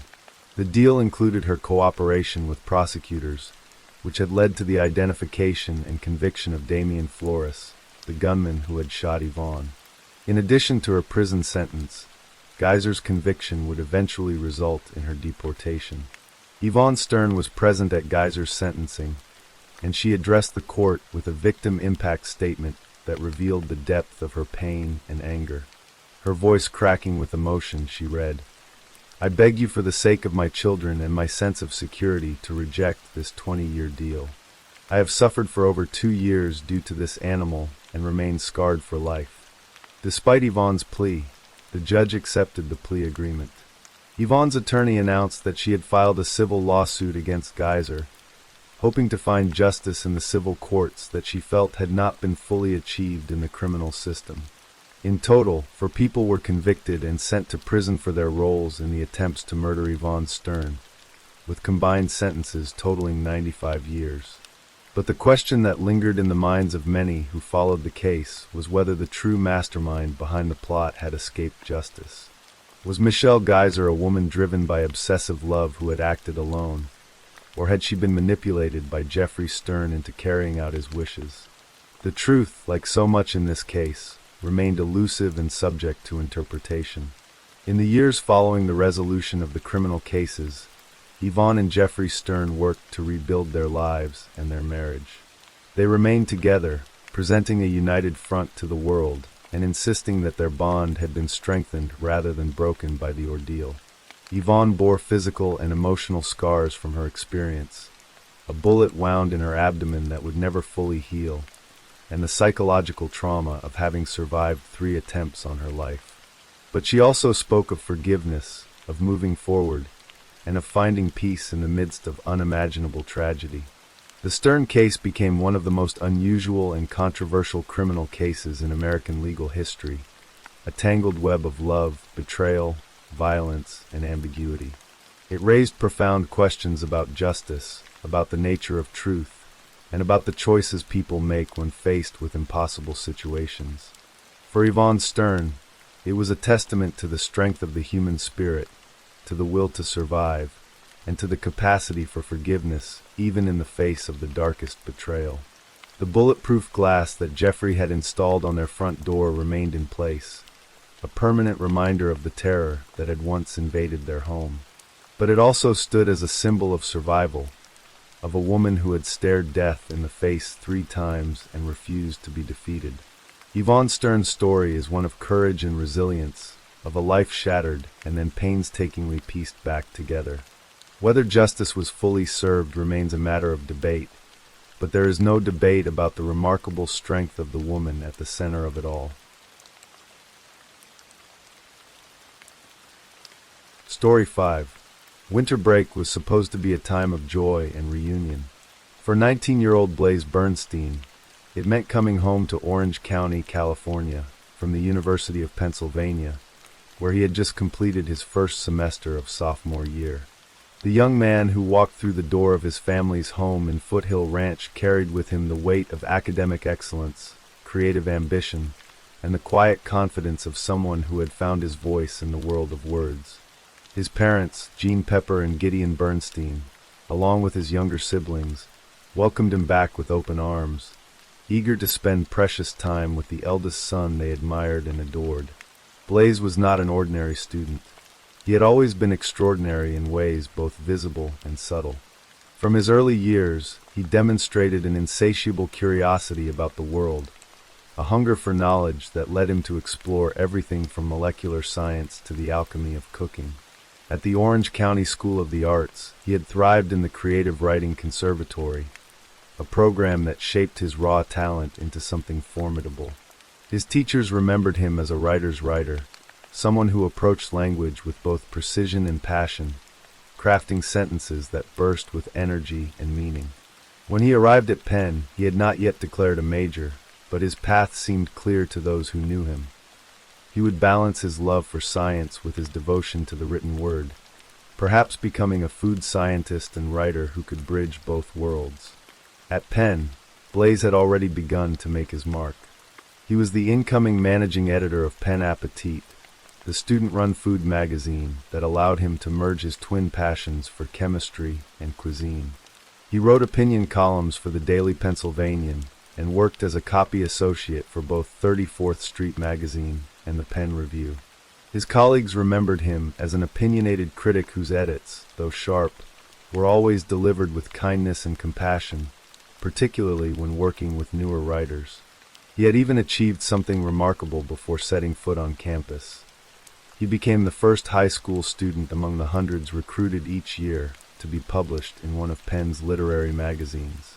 In his piece titled "Picking Marbles from Dirt," he had described his writing process with characteristic intensity.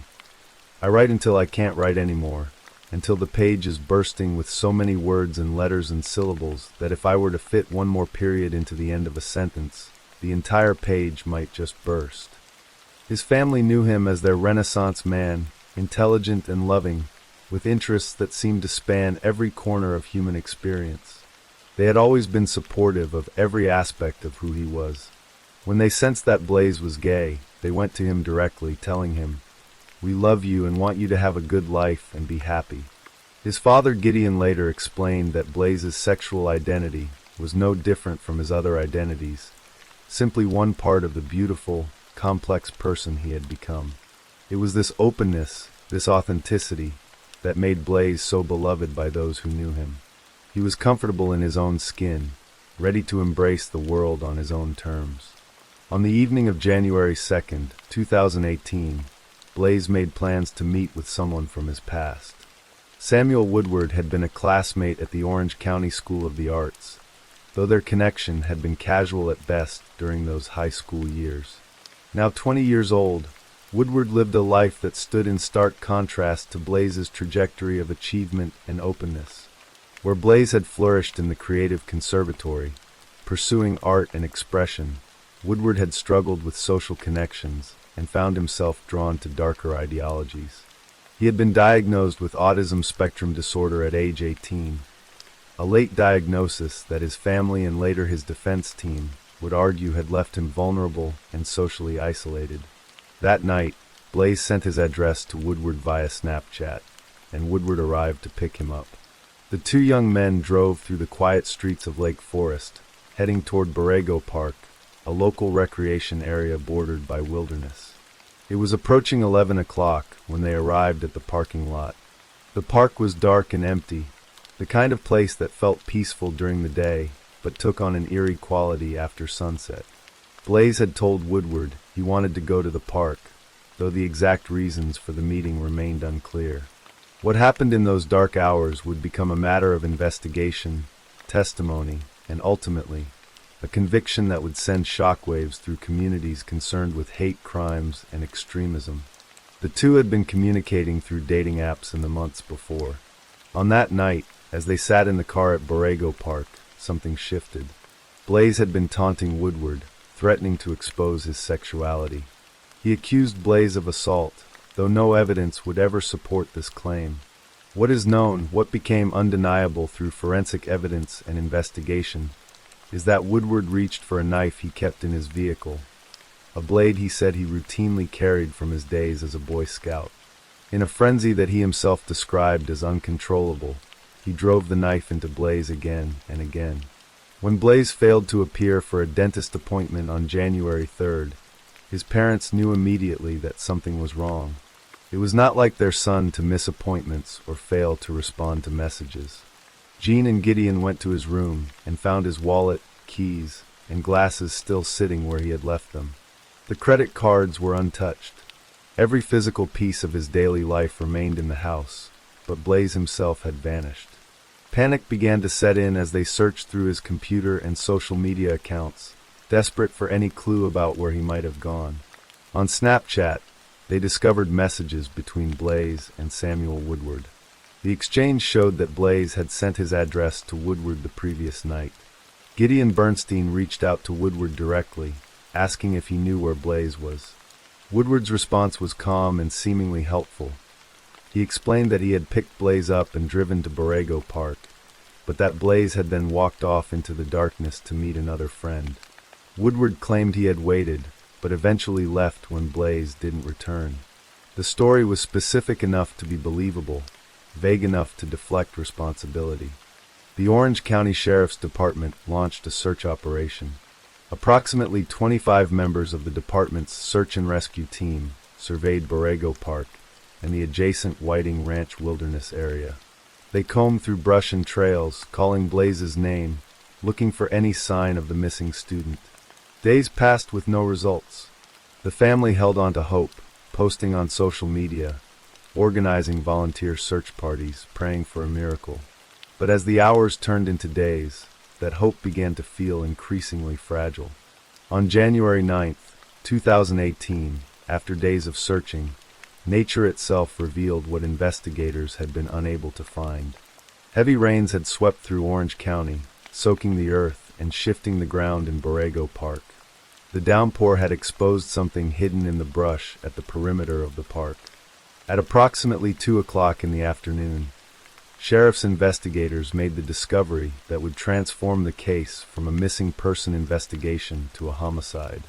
Blaise's body was found buried in a shallow grave, partially uncovered by the relentless rain. The sight was devastating. Blaise had been stabbed more than 20 times, with wounds concentrated in his face and neck. The brutality of the attack spoke to a rage that went beyond self-defense or accident. This was personal, violent, and sustained. Near his body, investigators recovered Blaise's damaged cell phone, a piece of evidence that would later prove crucial in reconstructing the timeline of that terrible night. Lieutenant Brad Valentine, who served as chief of police services for Lake Forest, told reporters that based on the evidence, he believed Blaise had been killed on the night he disappeared. The news shattered the Bernstein family. Their vibrant, talented son, who had been home for winter break with so much life ahead of him, was gone. The young man who wrote with such passion, who cooked with scientific precision, who balanced molecular science with creative writing, would never return to pen. He would never see his work published in Pen Appetit's cookbook project, never graduate, never fulfill the extraordinary promise that everyone who knew him recognized. For his younger sister Beau, who had just begun to grow closer to her older brother after years of typical sibling contentions, the loss was particularly cruel.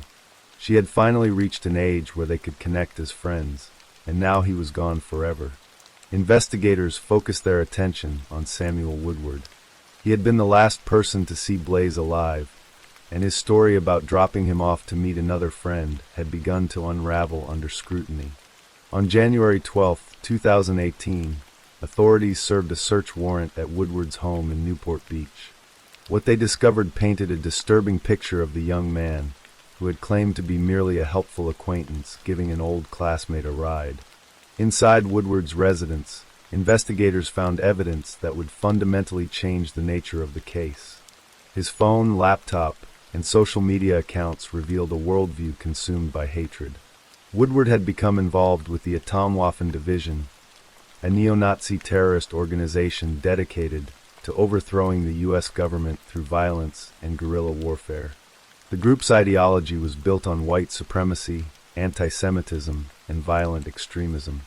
Members trained with firearms, discussed bombings, and targeted power infrastructure and religious institutions. Woodward had not just been a passive member. According to people familiar with his activities, he had helped organize other Atomwaffen members in California and had traveled to Texas for weapons training. The digital evidence showed that Woodward openly described himself as a National Socialist, embracing Nazi ideology without reservation. One acquaintance later told investigators that Woodward was as anti-Semitic as you can get. The realization hit the Bernstein family with crushing force. Their son had been murdered not just by someone he knew, but by someone who hated what he represented.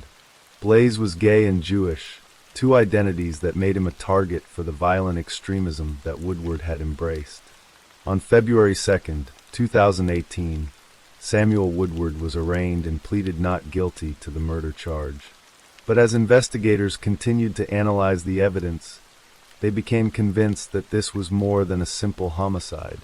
On August 2, 2018, the Orange County District Attorney's Office added a hate crime enhancement to the charges. Prosecutors argued that Woodward had killed Blaise with premeditation specifically because Blaise was gay.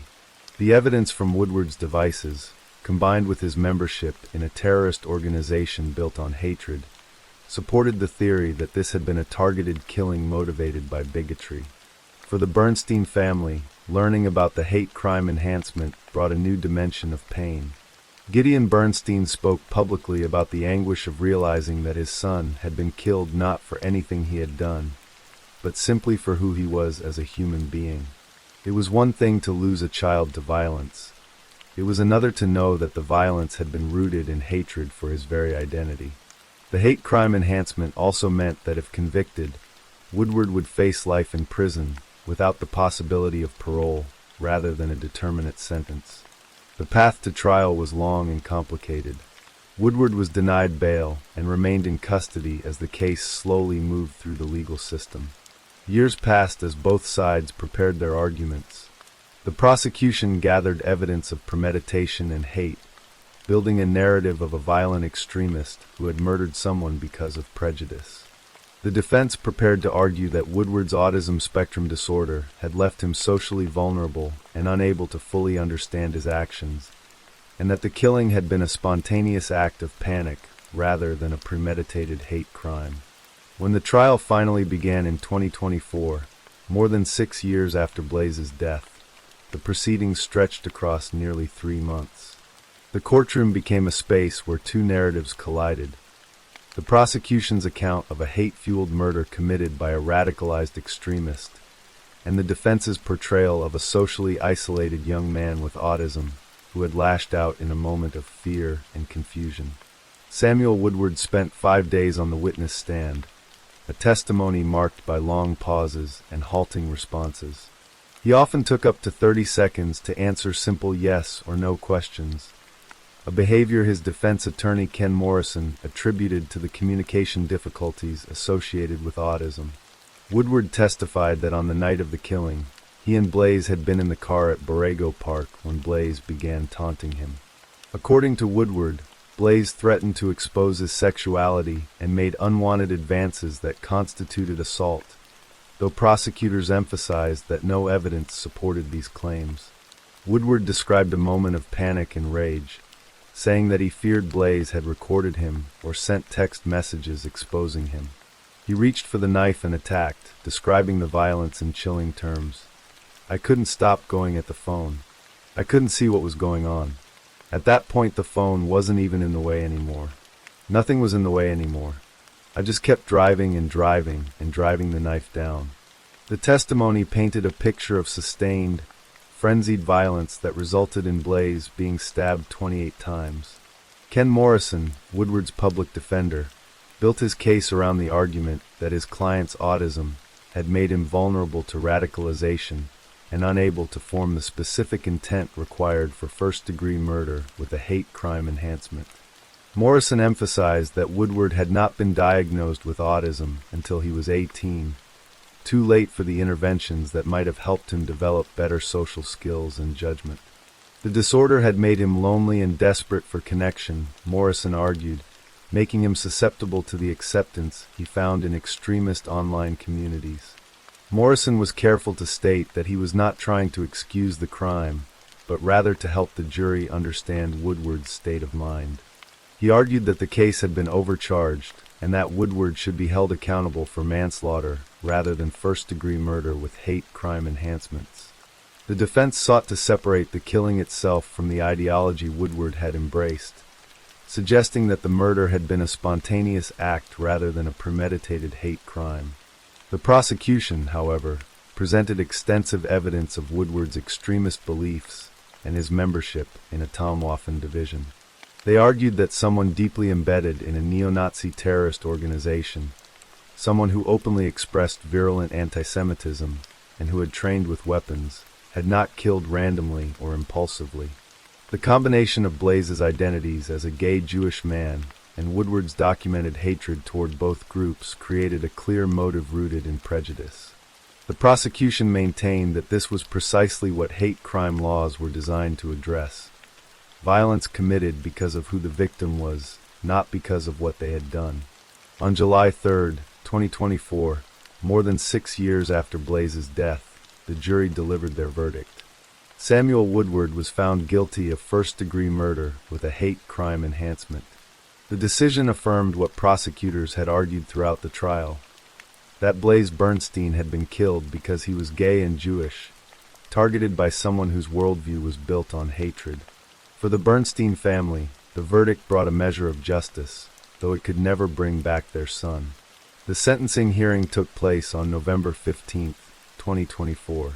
Woodward, who was absent from court due to illness, was sentenced to life in prison without the possibility of parole. There was no ambiguity in the sentence.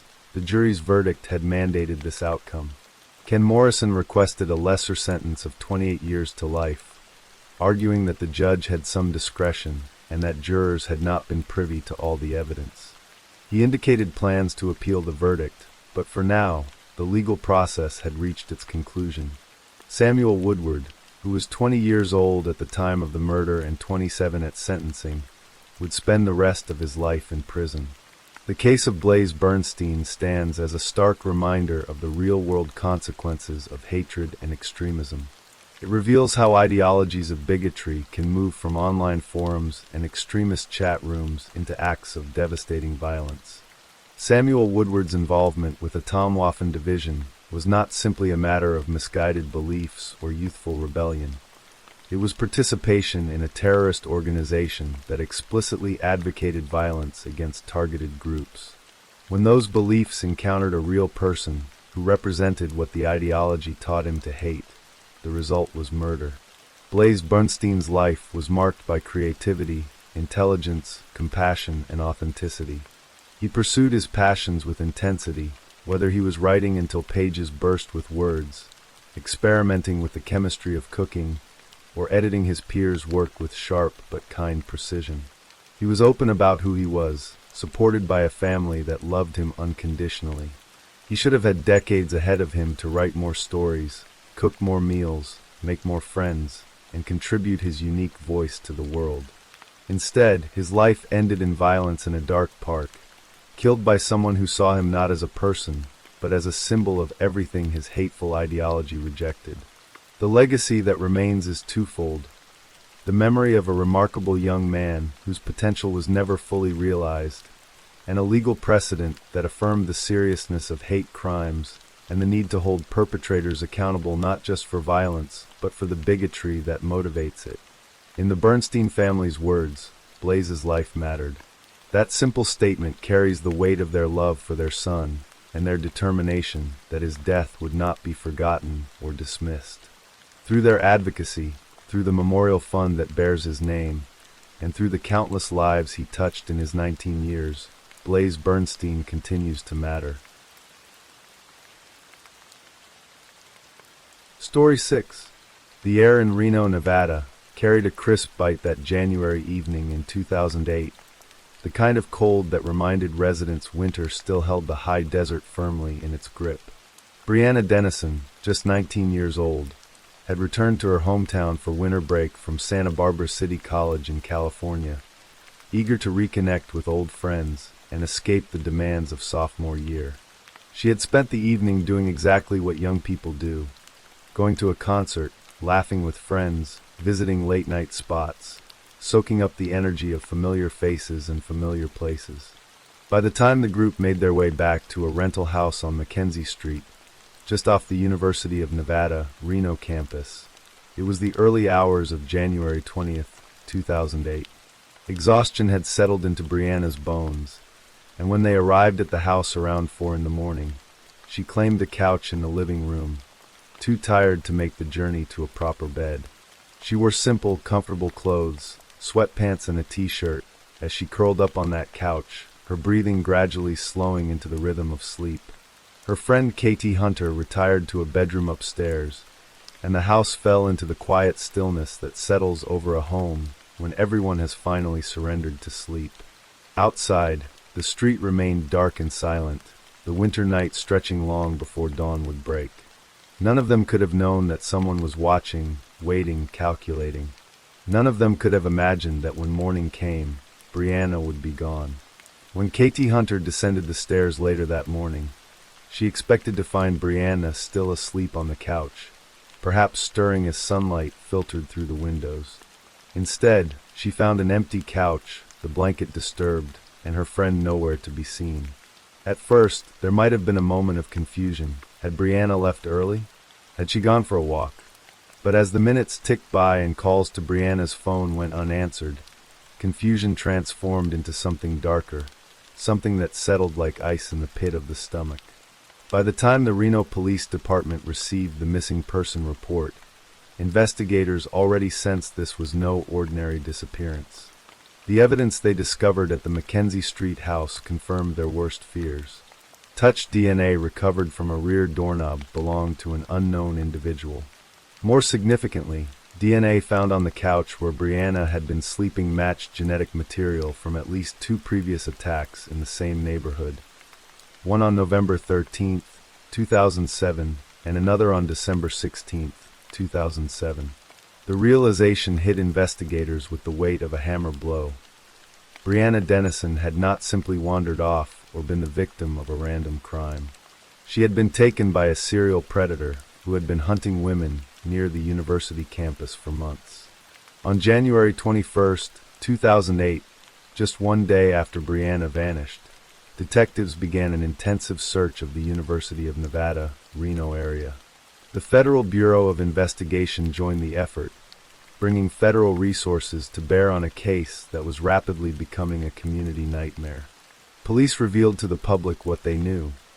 Brianna's abduction was connected to a string of attacks on women near the campus, including at least one brazen assault in which a woman had been attacked at gunpoint in a parking garage where campus police parked their cruisers.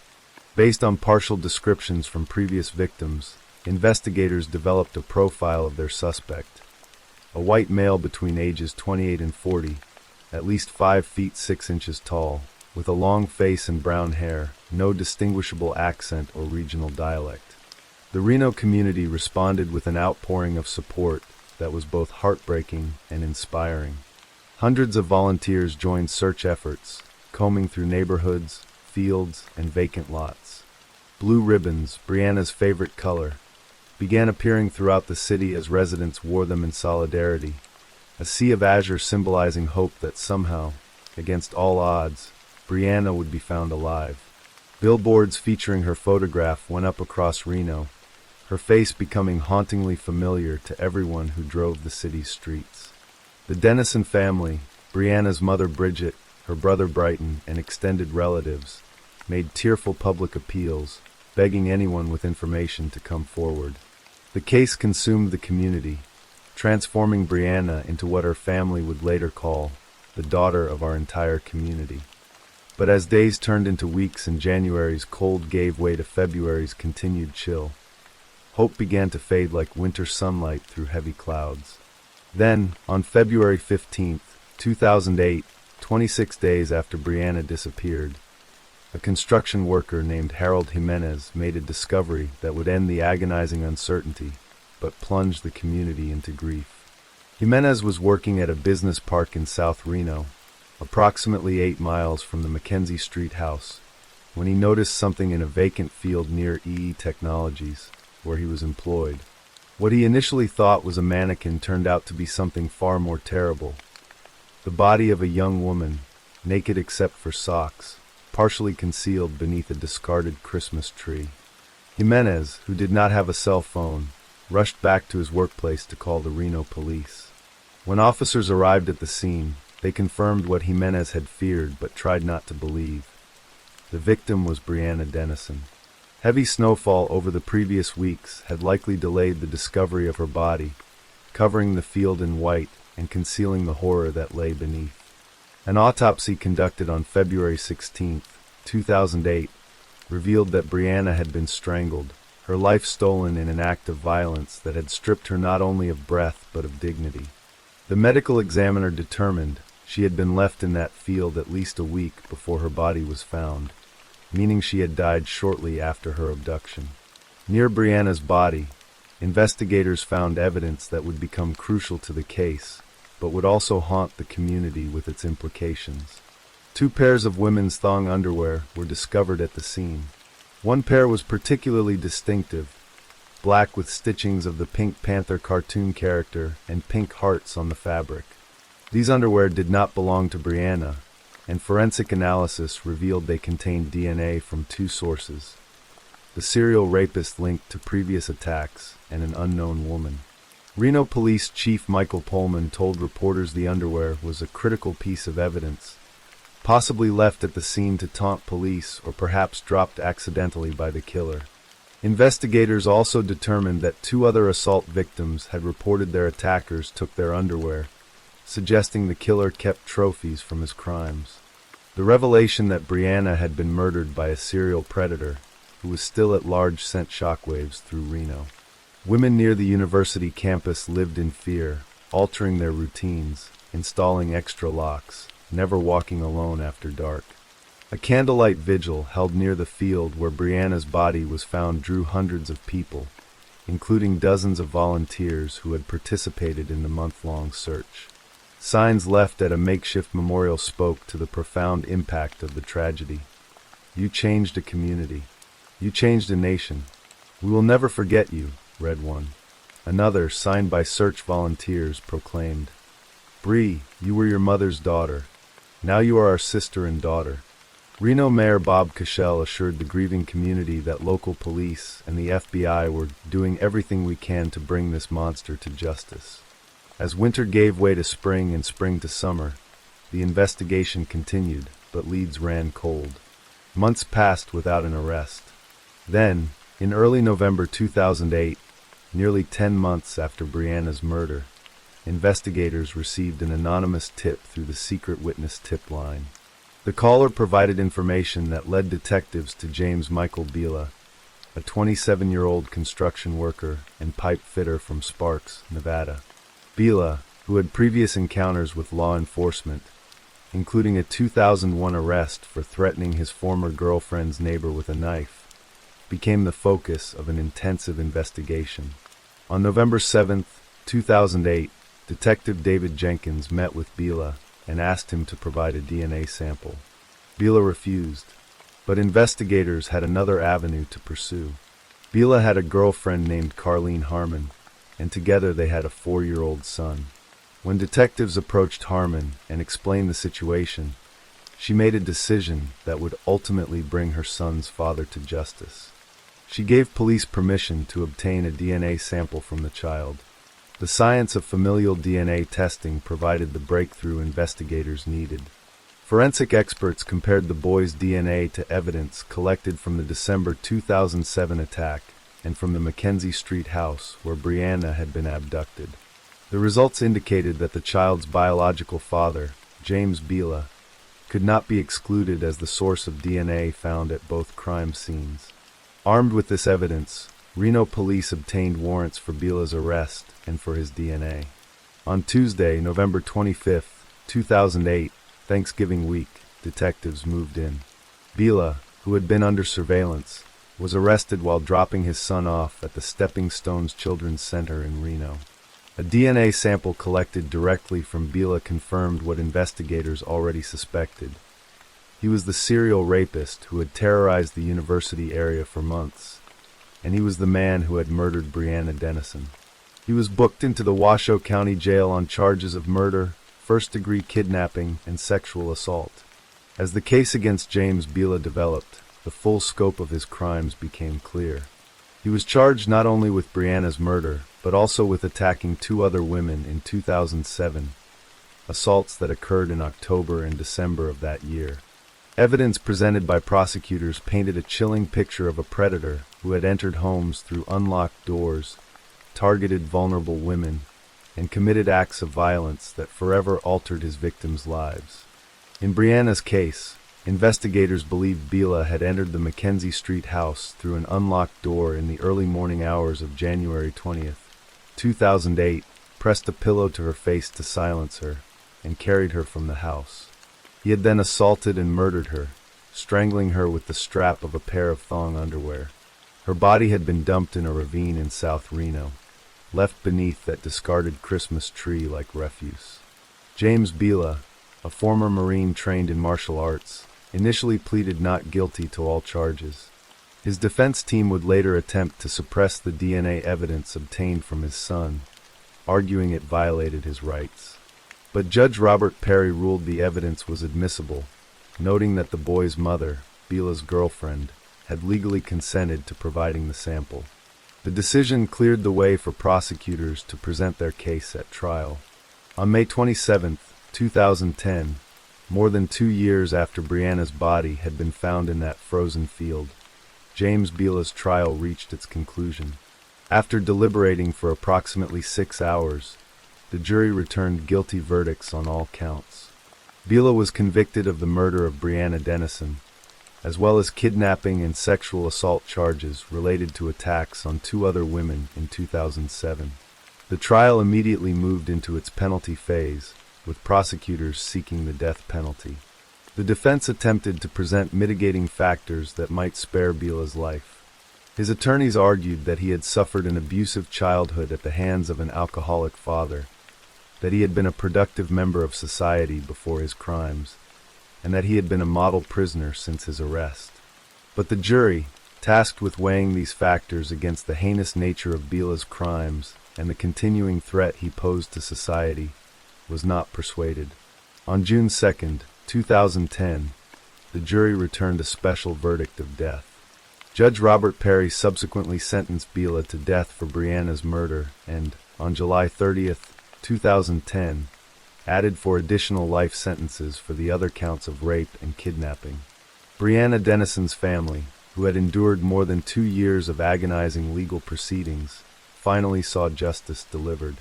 But no verdict, no sentence, could restore what had been stolen from them.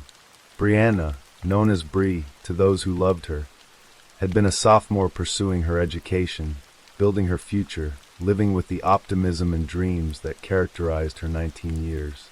She had been a kind, beautiful young woman whose favorite color was blue, whose smile lit up rooms, whose presence had touched everyone fortunate enough to know her. The community that had embraced her family during the darkest days of searching, that had worn blue ribbons and attended vigils and signed messages of love and solidarity, mourned not only for what Brianna had been but for all she would never become. James Biela filed appeals to the Nevada Supreme Court, challenging his convictions and death sentence. In 2012, the Nevada Supreme Court affirmed both his convictions and his sentence. Further appeals followed, winding through the complex machinery of death penalty litigation, but as of years after his sentencing, Biela remained on death row. His only stated regret, according to reports, was that he would not see his son grow up, a sentiment that rang particularly hollow given that his actions had robbed Brianna Dennison of her entire future and left countless others traumatized. The case of Brianna Dennison serves as a stark reminder of the vulnerability that exists even in places that should be safe, even among friends, even in the warmth of a living room on a cold winter night. It speaks to the courage of victims who came forward to report attacks, providing the DNA evidence that would eventually link their assaults to Brianna's murder. It honors the determination of investigators who refused to let the case go cold, who pursued every lead, who built a case strong enough to secure justice. And it pays tribute to a girlfriend and mother who, faced with an impossible choice, chose truth over loyalty to a man who had betrayed every principle of human decency. Most importantly, the case ensures that Brianna Dennison will never be forgotten, not as a victim reduced to statistics in a criminal justice file, but as a young woman who deserved to finish her education, to pursue her dreams, to fall in love, to build a career, to laugh with friends over coffee decades from now, to grow old surrounded by people who cherished her. The blue ribbons that once flooded Reno in desperate hope have become symbols of remembrance, reminders that Brianna's life mattered, that her death demanded justice, and that a community can come together in the face of unspeakable tragedy to declare that violence will not define them. Memory, love, and the pursuit of justice will.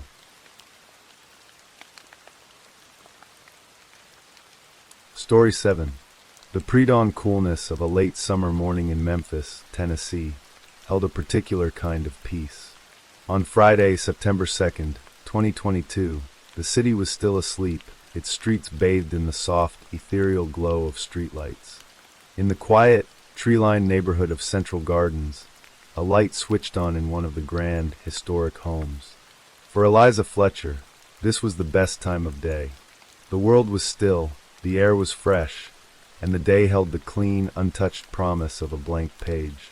At 34 years old, Eliza, or Liza to her family and friends, had built a life of joyful purpose. She was a dedicated junior kindergarten teacher at St. Mary's Episcopal School, a wife to her husband, Richie, and the loving mother of 2 young sons. Liza was a woman of routine and discipline, traits she applied with equal vigor to her passion for running. A marathoner, she found a sense of freedom and clarity on the open road. Her morning run was a sacred ritual, a time to herself before the happy chaos of family life and the demands of a classroom full of 5-year-olds began. That morning, her plan was the usual, a familiar out-and-back route of about 8 miles, a path she had traced countless times. Dressed in a pink running top and blue shorts, she tied her sneakers, clipped her phone to her side, and stepped out into the quiet dark around 4 a.m. The city was her own private track at this hour, a place of solitude and rhythmic motion. Her route took her west, towards the sprawling campus of the University of Memphis. The streets were empty, save for the occasional passing car. The sound of her own breathing and the soft, steady percussion of her footsteps on the pavement were the only soundtrack to the unfolding day. She was a picture of dedication, a familiar sight to the few other early risers in the area.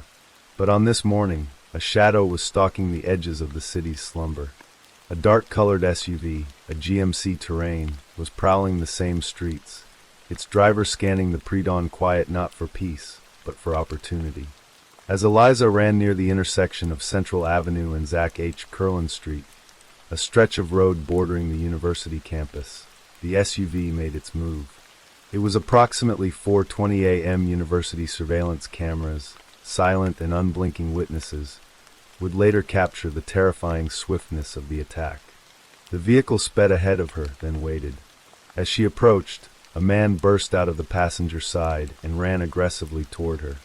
The sudden, violent disruption of her rhythmic stride was absolute. A struggle ensued, brief but desperate. Eliza, strong and athletic, fought back against her assailant. But the man was larger, more powerful, and driven by a brutal intent. He forced her, struggling, into the passenger seat of the SUV. The vehicle then sat in a nearby parking lot for several minutes before driving away, vanishing with Eliza into the remaining darkness. The entire abduction took only seconds. The street fell silent again, as if nothing had happened.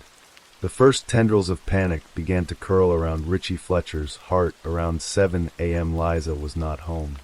Her morning runs were predictable, almost to the minute. A delay was unusual. A complete absence was unthinkable. He tried her phone, but there was no answer. A knot of dread tightened in his stomach. By 7:45 a.m., that dread had bloomed into full-blown alarm. He called the Memphis Police Department and reported his wife missing. The ordinary rhythm of a Friday morning in the Fletcher household had been shattered. The initial police response was swift. Officers arrived at the scene of her last known location, near the university campus. There, a cyclist who had been passing by had already made a discovery. On the ground, he had found Eliza's cell phone and a water bottle. He had turned them over to the university police, who then handed them to the Memphis PD. The phone was smashed, a sign of the violence that had taken place. The discovery confirmed Richie's worst fears. This was not a simple case of a runner who had lost track of time. This was something far more sinister. Investigators immediately began canvassing the area for evidence. At the scene of the abduction, they found another crucial clue, a pair of Champion slide sandals. They did not belong to Eliza. The sandals were bagged as evidence, a seemingly innocuous item that would soon become the linchpin of the entire investigation. The police also secured surveillance footage from a nearby university building. The grainy video told a chilling story. It showed a dark-colored GMC Terrain, and it captured the brutal, fleeting moments of the struggle. Eliza Fletcher had been abducted. The news spread like wildfire through Memphis. Eliza was not just any citizen. She was the granddaughter of the late Joseph Joe Orgel III, a hardware magnate and philanthropist whose company, Orgel Incorporated, was a multi-billion-dollar enterprise and a cornerstone of the Memphis business community. While Eliza lived a relatively private life, her family's prominence meant her disappearance was instantly high profile. But to the community, she was Liza, the beloved kindergarten teacher, the mother, the friend, the runner. Her abduction felt like an attack on the city itself. A massive search was launched. The Tennessee Bureau of Investigation and the FBI were called in to assist the Memphis police. A frantic, desperate race against time had begun. The search area expanded outward from the abduction site, a grim ripple in a pond of fear. Officers on foot, in patrol cars, and in helicopters scoured the city. Volunteers, friends, and family joined the effort, their faces etched with worry, calling her name into empty lots and wooded areas. The city held its breath, praying for a miracle. Meanwhile, forensic technicians at the state crime lab were working urgently on the evidence from the scene. The champion sandals were a priority. They were tested for DNA. The results came back with a match, a name pulled from the Cody's database, a national repository of DNA profiles from convicted offenders. The name was Cleatha Abston. The focus of the investigation narrowed with blinding speed. The phantom in the grainy video now had a name and a face. Investigators quickly learned that Cleatha Abston, who also went by the last name Henderson, was 38 years old and had a violent criminal history. He had been released from prison in 2020 after serving 20 years for an aggravated kidnapping he committed when he was a teenager. The crime was eerily similar. He had abducted a Memphis lawyer at gunpoint, forced him into the trunk of a car, and drove him around to various ATMs to withdraw cash. The fact that he was out on the streets, free to offend again, sent a chill through the law enforcement community. The manhunt for Abston and the GMC terrain began in earnest. Police tracked the vehicle's movements using cell phone data and more surveillance footage. They discovered that Abston had been seen driving the SUV in the hours after the abduction. On Friday afternoon, he was captured on camera at a gas station, where he appeared to be cleaning the interior of the vehicle. This was a critical piece of information. It suggested he was destroying evidence. The urgency of finding him and finding Eliza intensified. On Saturday morning, just over 24 hours after the abduction, members of a U.S. Marshals task force spotted the GMC terrain in a parking lot outside an apartment complex in South Memphis where Abston was known to stay. They moved in. Abston attempted to flee, but he was apprehended quickly. He was taken into custody, but he refused to talk. When questioned about Eliza Fletcher, he remained silent, a stone wall of defiance. He would not tell them where she was. The arrest of a suspect was a significant breakthrough, but it did not bring relief. It only deepened the mystery and the fear. Eliza was still missing. The clock was ticking, every passing minute a blow to the fading hope that she might be found alive. The search now had a new grim focus. Investigators believed that Abston's brother, Mario, had been with him in the hours after the kidnapping. They brought him in for questioning. Mario told police that he had seen his brother cleaning the GMC terrain and acting strangely. He said Cleatha had been washing his clothes in the sink, a detail that further suggested an attempt to destroy evidence. But he too claimed he did not know where Eliza was. The search continued, now concentrated in the areas of South Memphis that Abston was known to frequent. The hope for a rescue was dwindling, replaced by a grim preparation for the worst. The city waited, its collective heart heavy with a terrible premonition.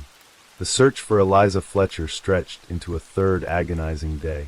The hope that had buoyed the community in the initial hours had begun to fray, worn thin by the silence from her abductor and the lack of any new leads on her whereabouts. The investigation had become a meticulous, painstaking grid search of South Memphis, an area Cleatha Abston knew well. Law enforcement officers, their faces grim and determined, moved through overgrown lots, peered into abandoned buildings, and traced the paths that a killer might take to dispose of his victim. On the afternoon of Monday, September 5th, the search led a team of officers to a dilapidated residential area not far from where Abston had been staying.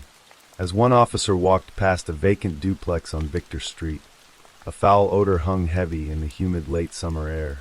His training and experience told him what that smell meant.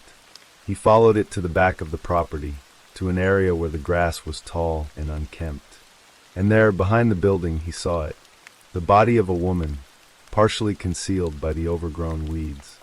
The search was over. The worst fears of her family, her friends, and an entire city had been realized. The scene was quickly secured. Forensic examiners confirmed the identity through dental records. It was Eliza Fletcher. The autopsy would later reveal the brutal details of her final moments. Eliza Fletcher had died from a gunshot wound to the back of her head. She also had blunt force injuries to her leg and jaw fractures, evidence of the violent struggle she had put up against her attacker. The date and time of her death were officially listed as the date and time her body was found, but it was clear that her life had likely ended long before, in the dark, desperate hours after her abduction. With the discovery of Eliza's body, the charges against Cleatha Abston were upgraded. He now faced first-degree murder, murder in the perpetration of a kidnapping and tampering with evidence, in addition to the initial charge of especially aggravated kidnapping. The Shelby County District Attorney's Office announced they would be seeking the death penalty. As the city grappled with the senselessness of the tragedy, a disturbing and infuriating subplot to the case began to emerge, one that pointed to a catastrophic failure within the very system that was supposed to protect the public from men like Abston. While investigating him for Eliza's murder, police connected his DNA to another violent crime, one that had occurred almost a full year earlier. On September 21, 2021, a young woman named Alicia Franklin had been raped at gunpoint in Memphis. She had promptly reported the attack to the police, and a sexual assault kit was collected. That kit contained the DNA of her attacker. But for reasons that defied explanation, the kit sat on a shelf, untested, for nearly a year. The Memphis Police Department and the Tennessee Bureau of Investigation had failed to process it in a timely manner. The dots were finally connected on September 5, 2022, 3 days after Eliza Fletcher was abducted. The DNA from Alicia Franklin's rape kit came back as a match to Cleatha Abston. The realization was sickening. If the rape kit had been tested when it was submitted, Abston would have been identified as a violent predator and likely arrested long before he had the chance to cross paths with Eliza Fletcher on that fateful morning. He should have been in jail. Alicia Franklin later filed a lawsuit against the city of Memphis, her lawyers arguing that the police department's negligence and its failure to investigate her case properly had directly resulted in Eliza Fletcher's murder. They knew who it was, her lawyer stated bluntly. They did nothing, and as a result, Eliza Fletcher winds up murdered when he should have been in jail. If they had done their job, she'd be alive. The revelation added a new layer of tragedy and anger to the case. It was not just the act of a single evil individual. It was a story of systemic failure, of a victim whose plea for justice had been ignored, with fatal consequences for another innocent woman. The murder of Eliza Fletcher was a preventable tragedy, a fact that made the grief even harder to bear. The legal gears began to turn, grinding towards a reckoning for Cleatha Abston. He was now facing two separate, horrific sets of charges, one for the rape and kidnapping of Alicia Franklin in 2021, and another for the kidnapping and murder of Eliza Fletcher in 2022. The cases would proceed on separate tracks, but they were inextricably linked, 2 points on the same dark timeline of a predator's unchecked violence. The first case to go to trial was the one that should have been dealt with long before. In February 2024, Abston appeared in a Memphis courtroom to face the charges related to Alicia Franklin. The trial was swift. The DNA evidence was irrefutable. Alicia, with immense courage, testified against the man who had assaulted her. The jury found Abston guilty on all counts: aggravated rape, especially aggravated kidnapping, and unlawful possession of a firearm by a convicted felon. The judge sentenced him to 80 years in prison. It was a measure of justice for Alicia, but it was a justice long delayed, and it came at a terrible cost. With that conviction secured, the focus shifted to the murder of Eliza Fletcher. The trial was scheduled for February 2025. The prosecution, led by Shelby County District Attorney Steve Mulroy, had built what they considered an ironclad case. They had the surveillance footage of the abduction. They had Abston's DNA on the sandals left at the scene. They had records of his cell phone movements and video of him cleaning the vehicle used in the crime. They had the grim testimony of the autopsy report, and they had the damning fact of his prior, nearly identical kidnapping conviction from 2 decades earlier. They were confident in their case and had made their intentions clear. They would seek the death penalty. For months, Abston maintained his plea of not guilty. His defense team prepared for a capital murder trial, a complex and lengthy legal battle. But as the trial date drew closer, the reality of the situation seemed to settle in. The evidence against him was, as one of his own lawyers would later admit, overwhelming. A jury conviction seemed all but certain, and with it, a very rare possibility of a death sentence. Then, in a surprising turn of events, just a few months before the trial was set to begin, Abston's legal team approached the prosecution. They were ready to make a deal. On Monday, October 28, 2024, Cleatha Abston was brought back into the courtroom of Judge Lee Coffey. The atmosphere was heavy with a somber finality. Dressed in an orange jumpsuit, Abston stood before the judge, his head bowed. He had agreed to change his plea.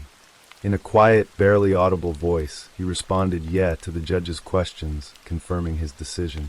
He pleaded guilty to first-degree murder, especially aggravated kidnapping, and tampering with evidence in the abduction and death of Eliza Fletcher. There would be no trial, no lengthy appeals process for the Fletcher family to endure. By pleading guilty, Abston avoided a trial and the potential for a death sentence. The plea agreement carried a mandatory, non-negotiable punishment. Judge Coffey immediately handed down the sentence: life in prison without the possibility of parole. This sentence would be added to the 80 years he was already serving for the attack on Alicia Franklin. Cleatha Abston, at 40 years old, would spend the rest of his natural life behind bars. He would never again be free to harm anyone. He showed no visible emotion as the sentence was read, his head remaining lowered, a silent, inscrutable figure at the center of so much pain. The words captured the essence of Eliza Fletcher's spirit, a spirit of kindness and compassion that stood in stark, tragic contrast to the senseless brutality of her killer. The case was officially closed, but the echoes of the crime continued to reverberate. It left a permanent scar on the heart of Memphis, a city that came together in its grief to honor a woman who was simply doing what she loved. The case stands as a grim reminder of the random, predatory violence that can shatter a peaceful morning, but also as a testament to a community's resilience and a family's enduring love. And it serves as a damning indictment of a system that failed one victim, allowing a monster to walk free and create another. In the end, the story of Eliza Fletcher is one of profound loss, but also one of a light that, even in the darkest of circumstances, could not be completely extinguished.